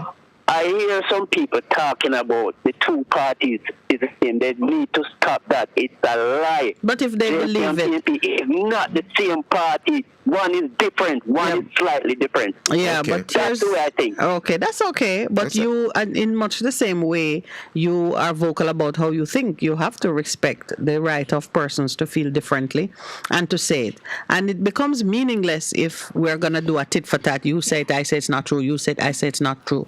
It's more important if we consider what people are saying, go into our houses or places of reflection and decision making, and recognize that if to the world I am looking the same as the other man, then I need to focus on what makes me different and begin to demonstrate in ways that can be observed and understood that I am different.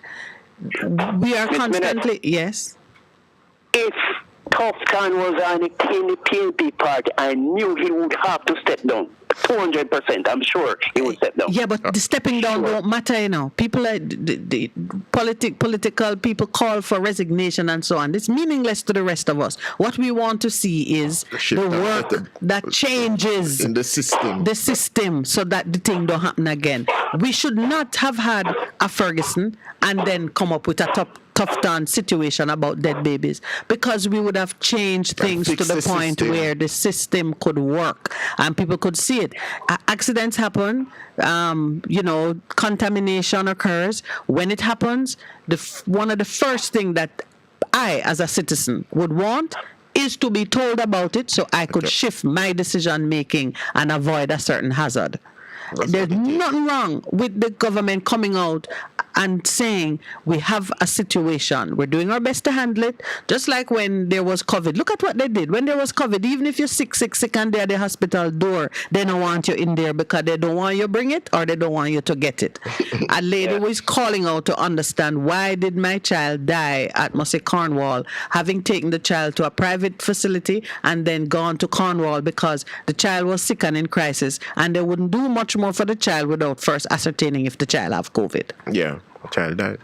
So if we have the sensibility to do things when we are panicked or when we think our health or safety is at risk, why can't we say it out there for the rest of the country to know there is a risk here, walk the other way? Argument done. All right. And see, it happened under PNP with Ferguson, and the same thing happened under JLP with Tufton. How can you resist persons saying that the two are the same?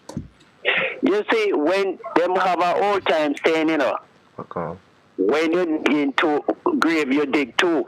Well, yes. Yeah, that's okay. Okay, well, so you must take that to and know that if you are saying they're not like us, dig to grave. Pastor, I want to correct you again. I have another call in us. Uptown talk. Yeah, what kind of uptown talk, Pastor? Yeah, them say like a fly on a wall, like somebody was spying and it's a fly on a wall. Mm-hmm. Pastor, you remember that?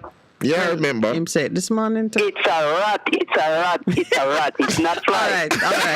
It's a rat. Is a rat on the wall? That sounds wrong too. In the house. It's a rat in the house. All right, we're gonna take another call. Thank you for calling. Good morning. Good morning. Good morning. Welcome.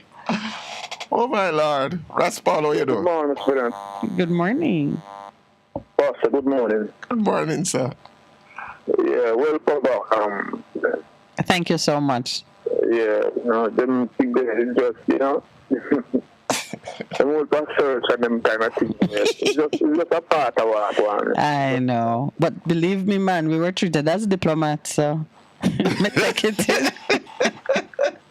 At one point, when I looked in the glass, cause everything is walking past glass, and I saw us behind the policeman, and I remember a show they have called, I think it's called Locked Down, or anyway, it's about being caught locked down abroad or locked up abroad or something.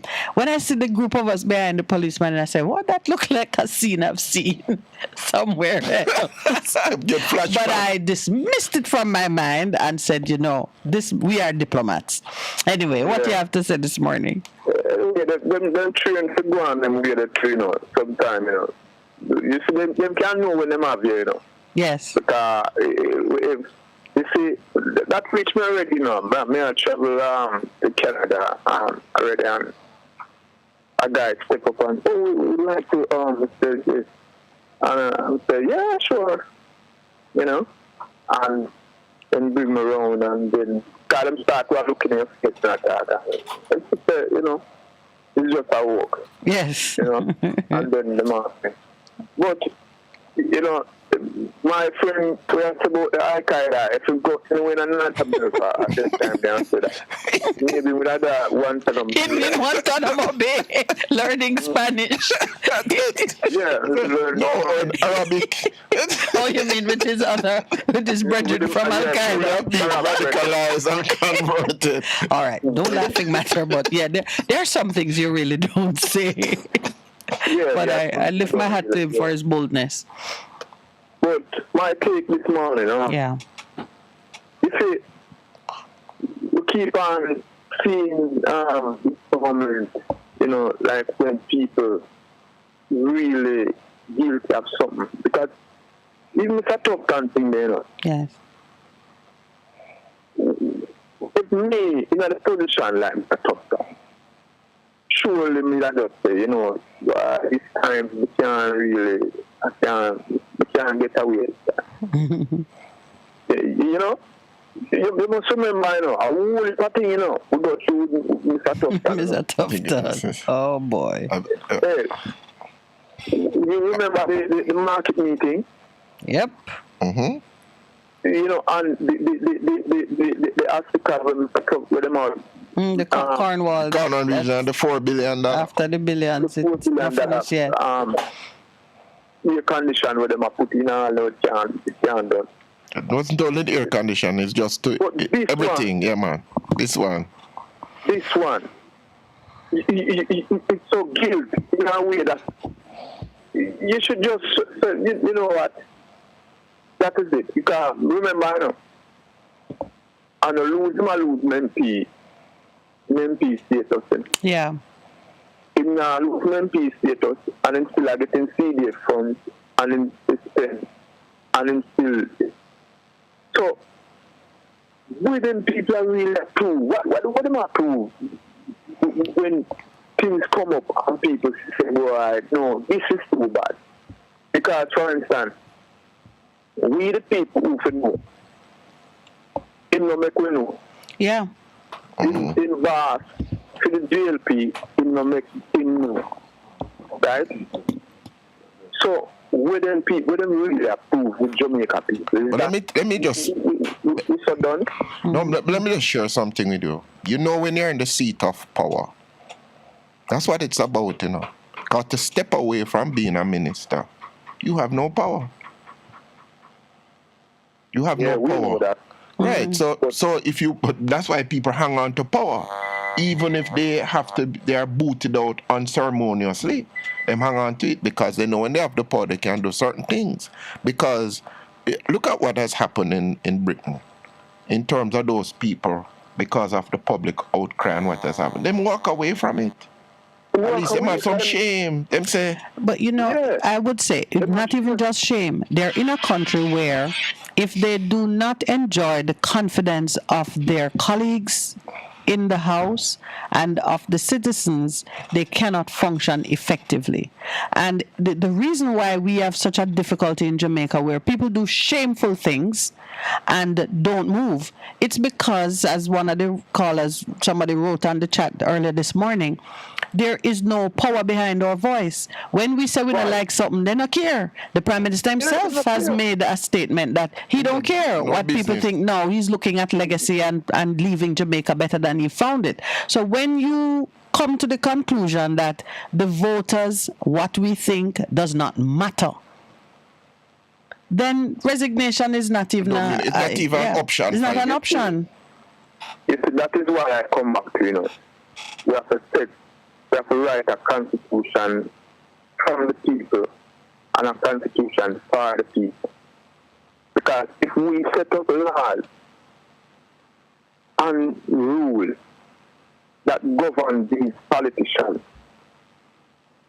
when a man go cross the line and go over the line, he just knows so yes, there's no way back in us. So they have to do this, You understand? They have to resign because this thing is entrenched. Yeah, and you notice that, like, if you look at Britain as a case in point, even none of them really want to go. They start by saying, I can do this, I may have made a mistake, I can fix it. It is when their colleagues reject them and begin to resign around them that you see that movement. It happened to Boris. It happened to Liz Truss as well. Yeah. So what is it saying about the first line of defense is their colleagues in the House? Yeah. All of them putting up with one another. That's why everything that we do that deals with corruption and how you handle corruption becomes important, because the first set of people who are going to have the opportunity to show their disfavor are your colleagues in the House. Right now, you have the Integrity Commission saying to the Prime Minister, you should have sanctioned this one and that one, because you're showing to the world, to the people of Jamaica, that you yourself don't find it reprehensible. Yeah, the whole thing, that was, it's interesting, It drama back to the 70 years. Yes. Move yes. Move the for 70 years. These people don't tell you something. These people don't care about us. Yeah, well, they say it, Raspal. It's not a guess now. They say it. They say it. Yeah. For instance, one more point. Yes. I've been looking at these comments that these officers, responsible who responds for who advocate for the police. I mean, Mr. James, Ron James. Yeah, Mr. James, yeah. I will make a remark. Whenever time the police, anyone else put the police should get license. You really understand when we're saying, no. If I come out my views and I see the police with my yes. And I say, when do officer, and the officer can, what, you call the G2, and you get license back. Well, it's an interesting point, Raspal, and it's something that we should think about.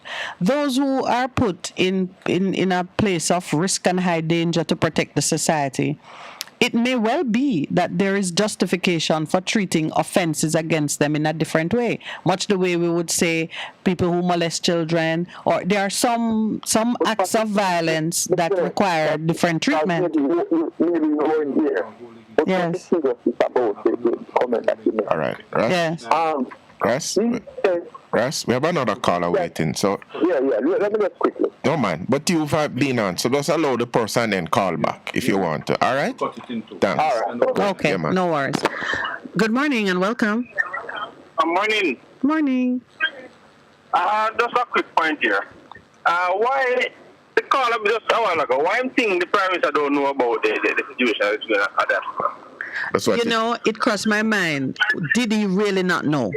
Because I would expect that if he truly did not know, a minister of government withholds something from him that affects the well-being of the people that he is responsible, accountable to, him should have sanctioned that minister. Not even in the parliament that he ain't saying anything about it. Yeah. And if the media bring it out and he must hear, because he listen to media and he must hear. But you see, when a person have a secret for a person, them afraid for people come across that person anything. Oh boy. Because look at the Prime Minister is not for the Jamaican people, Look at the unsigned letter when they send it and they sign. Right, to resign. Undated letter. Yeah. Undated letter. Yes, I know what you're talking about. It's something where them in just have it say, we can push you out at any time we feel like. So then it. So what is so special about the head minister? Any other minister that create themselves or commit themselves in a manner where not fit for the public? Now you're asking a very relevant question there, and it goes back to how we are looking at issues of corruption. If you have a leader who shows himself to be capable of manipulating the loyalty of those that serve under his command, manipulating the Constitution, then you now have to question when he says he didn't know a thing, or when somebody says, you begin to question everything, which is why corruption is the death of any good system. Before he came into power, the way me him talk on the every platform, the way him talk bold and powerful. Yes. Coming up power, I'm gonna do a few minister them can't do this and can't do that. And is the minister them controlling me like the tailor walk the dog?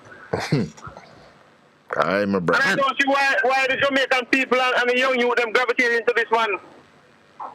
Wow. Well, he mean us no good. It does mean, that those of us with a different perspective and a different understanding have to share and share and share. You know the thing where I hear too?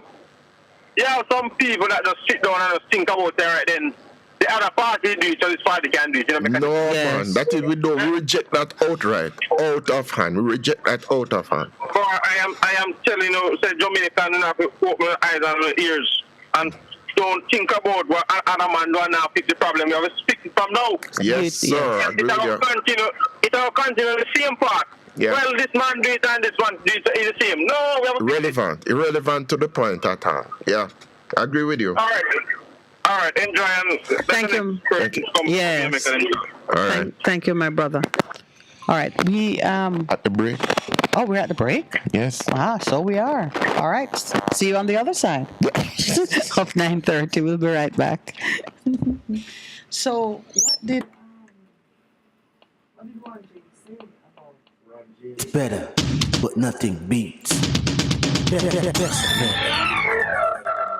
For a better choice in all your electrical supplies, A, authorized 3M dealer and better brand names. B, better service including free island-wide delivery. C, all major credit and debit cards accepted. It's ABC Electrical Sales. Shop number 8, Hagley Park Plaza, Kingston 10. Open Monday to Friday, 8 a.m. to 5 p.m. Saturday, 8 a.m. to 4 p.m. We make your electrical jobs as easy as ABC. Call 754-382-528 or fax 754-3659. ABC Electrical Sales, for a better choice. There will be days when you're too tired to move, to drive, but you think you have to because your vehicle won't wash itself, right? But no, you don't have to visit a car wash. 123 Mobile Car Wash will come straight to you. Yes, you heard right. 123 Mobile Car Wash is offering services in Kingston and St. Andrew and St. Catherine. We shampoo and detail cars, trucks, offices, and more. No job too small. Call us at 876-631-3400. 123 Mobile Car Wash. We come to you. Veg Printers for all your printing needs. We specialize in calendars, flyers, brochures, and more. Call us today at 968-7506. That's 968-7506. Or visit us at 4 East Bloomsbury Road, off Hagley Park Road. Veg Printers, your best choice in printing.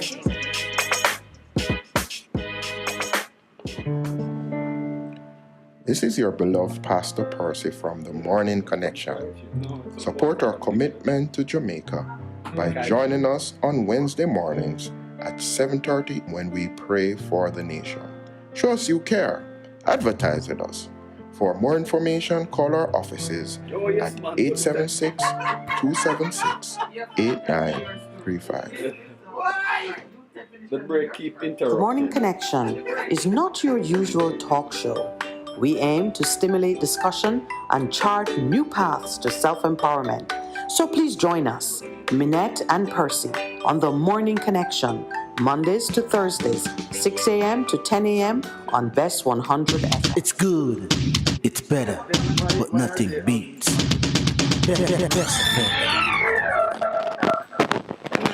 Good morning and welcome back. We're in the final stretch, as Pastor Percival said. Welcome. Morning. Good morning. Welcome back. Thank you very much. It's my really did seize up a little because it did. I never turned it on back. Anyway, big thing. This minute. Yes, sir. Pastor. Yes. The two parties are the same thing. The only difference is the colors are different. All right. So, well, with no Cruz going to call me back now to rebut that. But go ahead. The colors are different. Yeah. You tell me now. Tell me. A man gets shot down in a cold blood, and neither the church them come together and say it is foolishness in a civilized country. Not take PNP and GLP and some of these hypocrite people in Jamaica. I say, we cannot run a country like that and talk about, and then tell me when the police is wrong. Anybody about the heart and the honesty will say, you're wrong. Pastor, you're big man, if my daughter wrong, she wrong.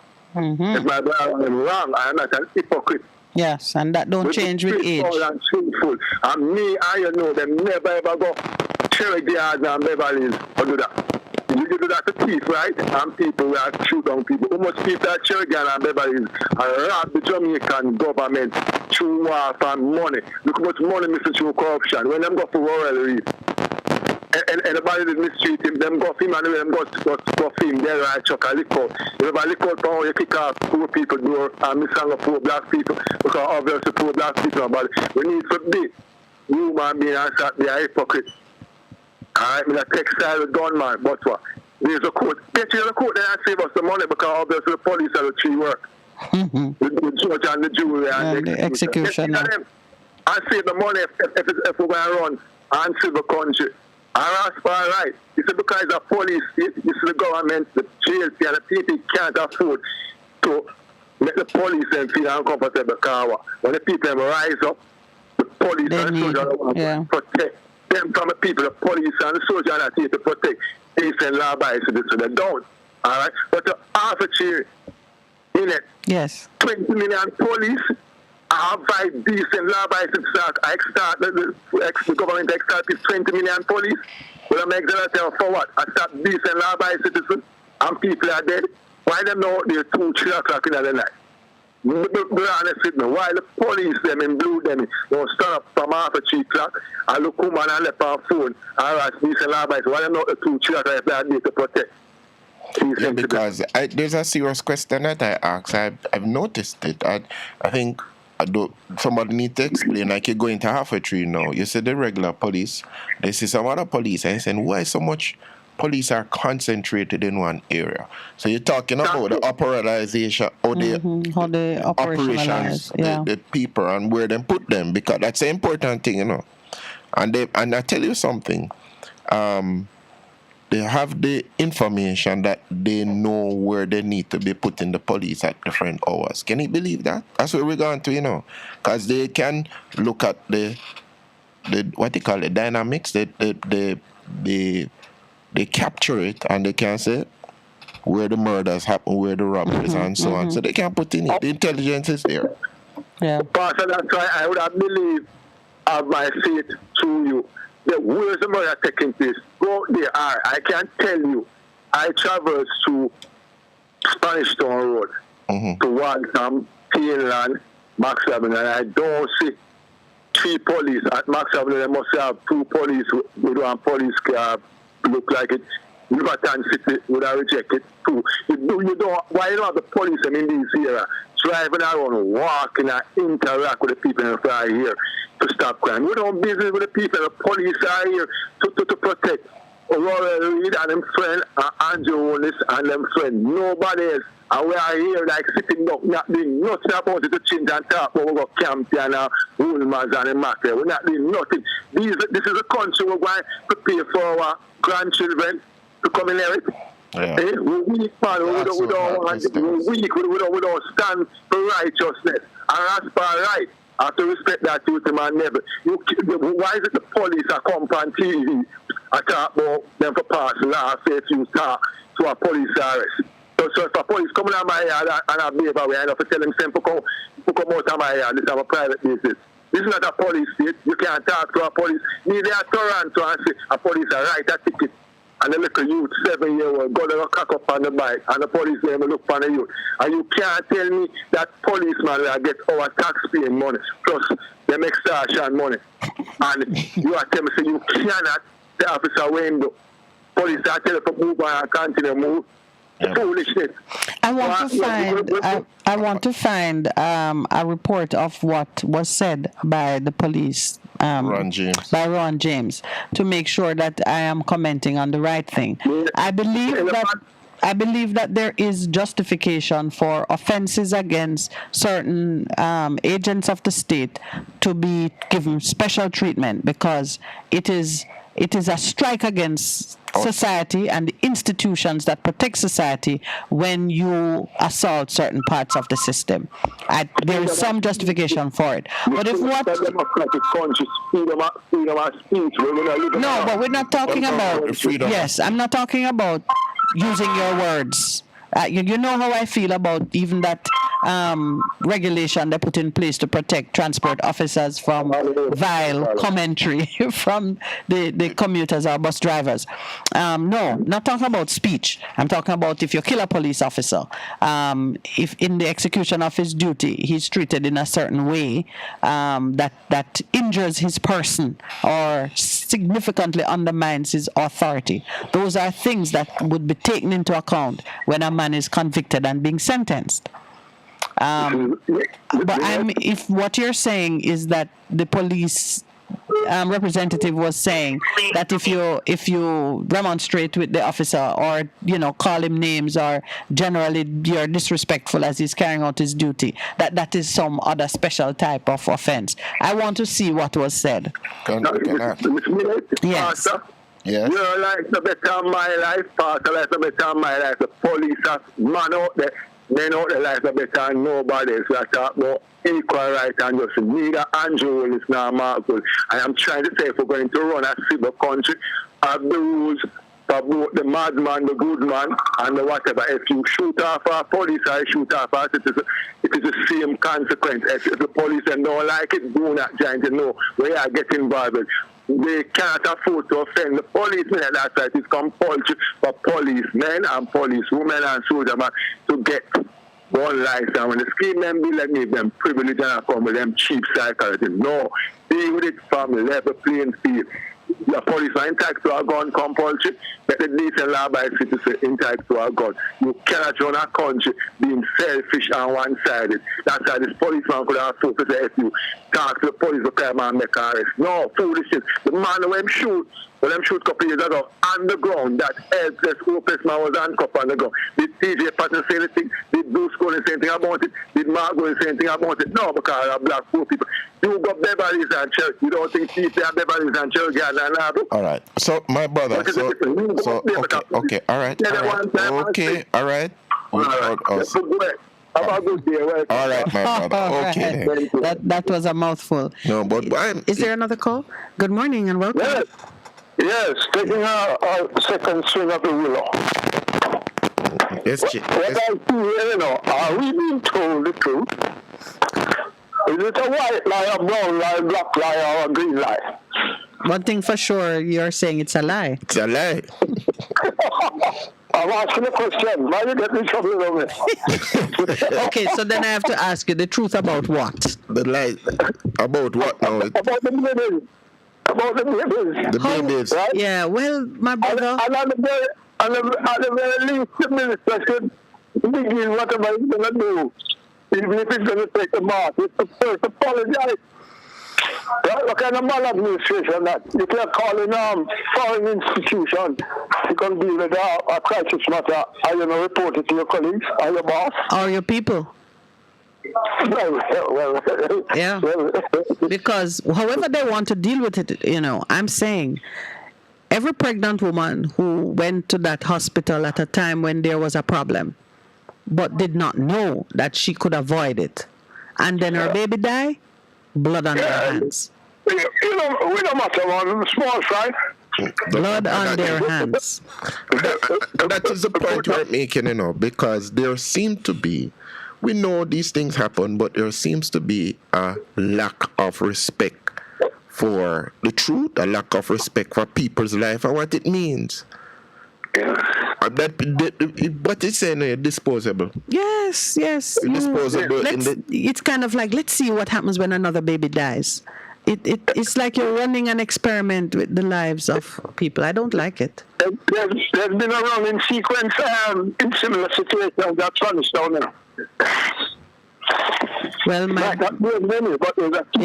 my brother, you can only assume that if it happened in one place, it is happening everywhere else. It's a pattern. And that's a disturbing reality. Anyhow, yes. The behavior of that bunch, groupthink and psychophancy, riding its head just like it did before in the Golden administration before he stepped away. I like how you put it, before he stepped away. Same kind of thing. Yes, gross understatement, but thank you for making the connection. So, you know... Let's go at the check. Come on, score a person.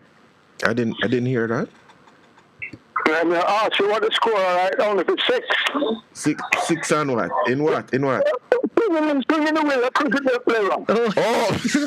I'm glad you asked Percy, because Percy has a certain record in cricket. He's the perfect one for you to put that question to. All right, so you made a perfect Leave it alone. Leave it alone. I'm not going to stick up my back out there for you to catch it in the slips. Leave alone. All right, so thank you for calling back. You guys keep it up. Thank you, sir. There's an interesting question online. Patrick Howell has asked, could the minister be charged for crime against humanity? Regardless of numbers, meaning we're not measuring whether this rises to the level of crime against humanity. If you look at the principle, a person in decision-making role who has the authority to do or not to do, but chooses a course that exposes human lives to danger, and worse yet, actually result in death. Yes, that is a measurement that is used. That the principle is you in your bureaucratic role who could lift the hand or go thumbs up or thumbs down, live or die. You mean like people in the gladiators? Yes. And the Christians coming in. Absolutely. Yeah. At that moment when the movement of your thumb determines life or death, whatever you choose. And I tell you that this is what is so disturbing about it. Two things. One, that so many people who work in the system and see these babies being wheeled off to the morgue not speak about it. To the public, I'm saying. That's not what the Secrecy Act is supposed to cover. It don't cover misdemeanors and felonious conduct. You don't hide those things from people. The very fact that there's a problem in the hospital causing babies to die, something should be said. So a woman who is at the gate turn and go somewhere else. Yeah. When you see that there's a problem, shut down the center and say, in some places one death is a death too many. In Jamaica, it doesn't seem to matter how many die. The lives are counted for so little. It's not. I don't think it's in Jamaica alone. I think. Well, me talk about Jamaica because these are my people. It could be my cousin, my helper, my sister, me. Because my aunt was in the care of. She was in a rented property and she had a caregiver, and all of us we were out of town one public holiday, and my aunt took ill, and the caregiver took her to KPH. When we got back into town and I went to visit her, I was kind of perplexed by the fact that the thing that mattered to her most was that she was in a public hospital. She died there. It's not that she wanted to. The caregiver took her. The caregiver took her to where she would go, which is something you need to know. No matter how elevated your status might be, if you are left in the hands of a taxi driver, a housekeeper, whatever, and they have to make a decision, they're going to make the kind of decision that they make for themselves, unless you have put other things in arrangement, like if so-and-so happened, call so-and-so.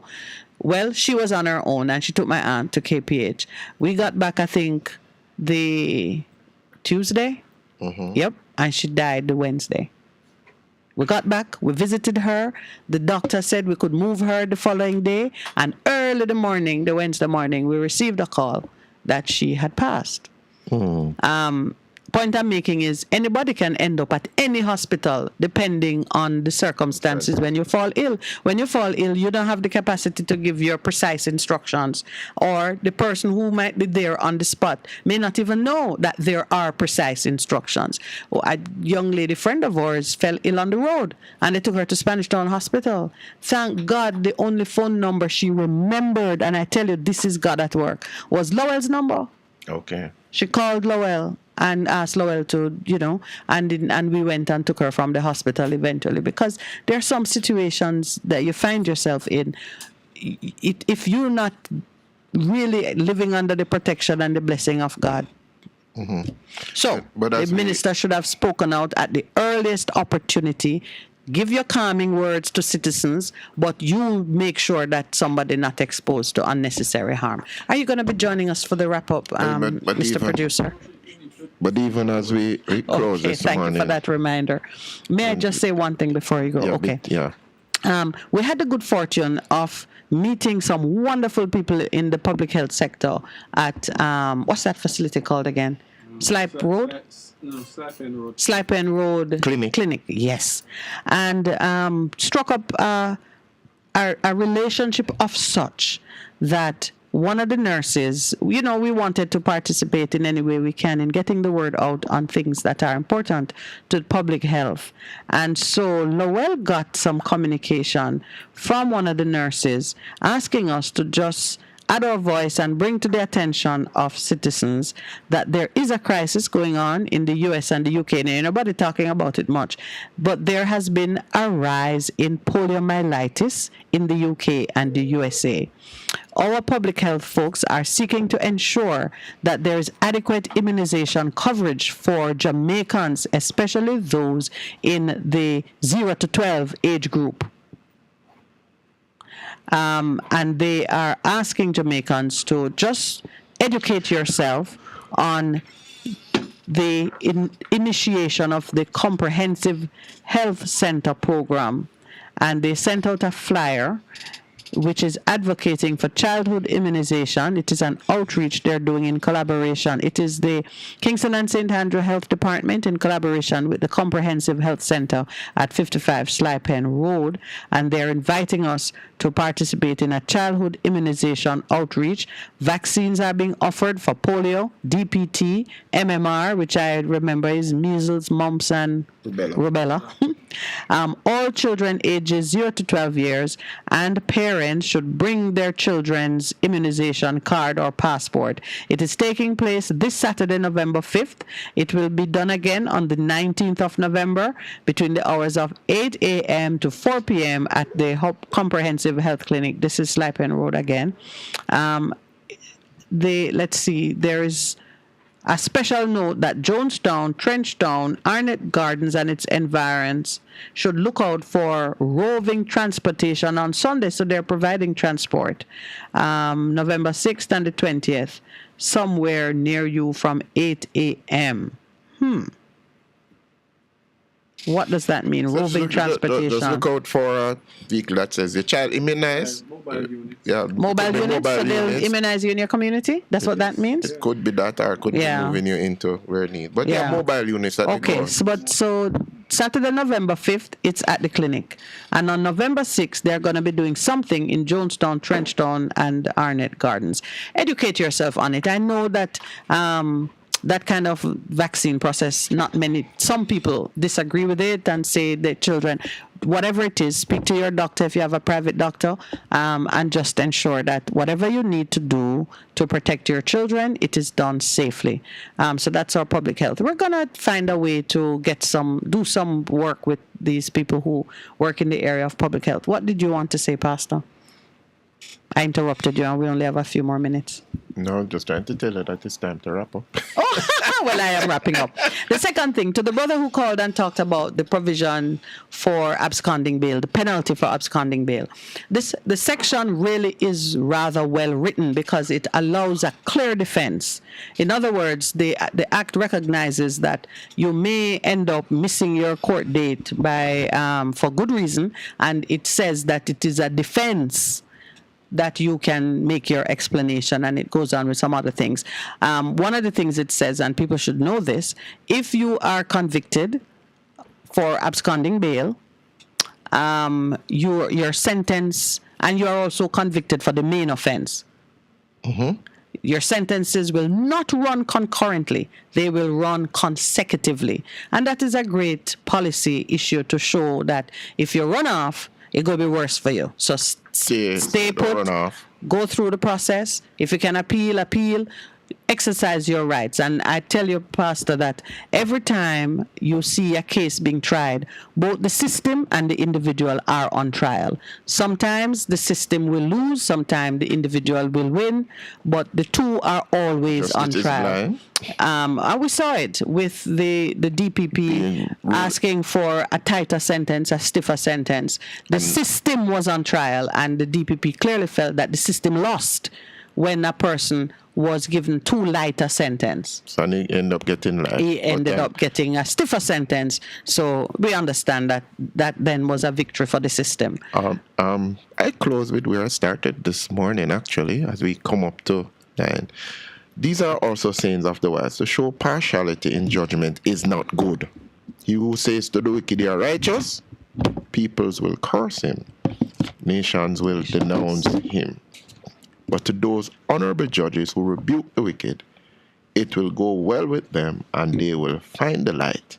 A good blessing will come upon them. Amen? Amen. All right.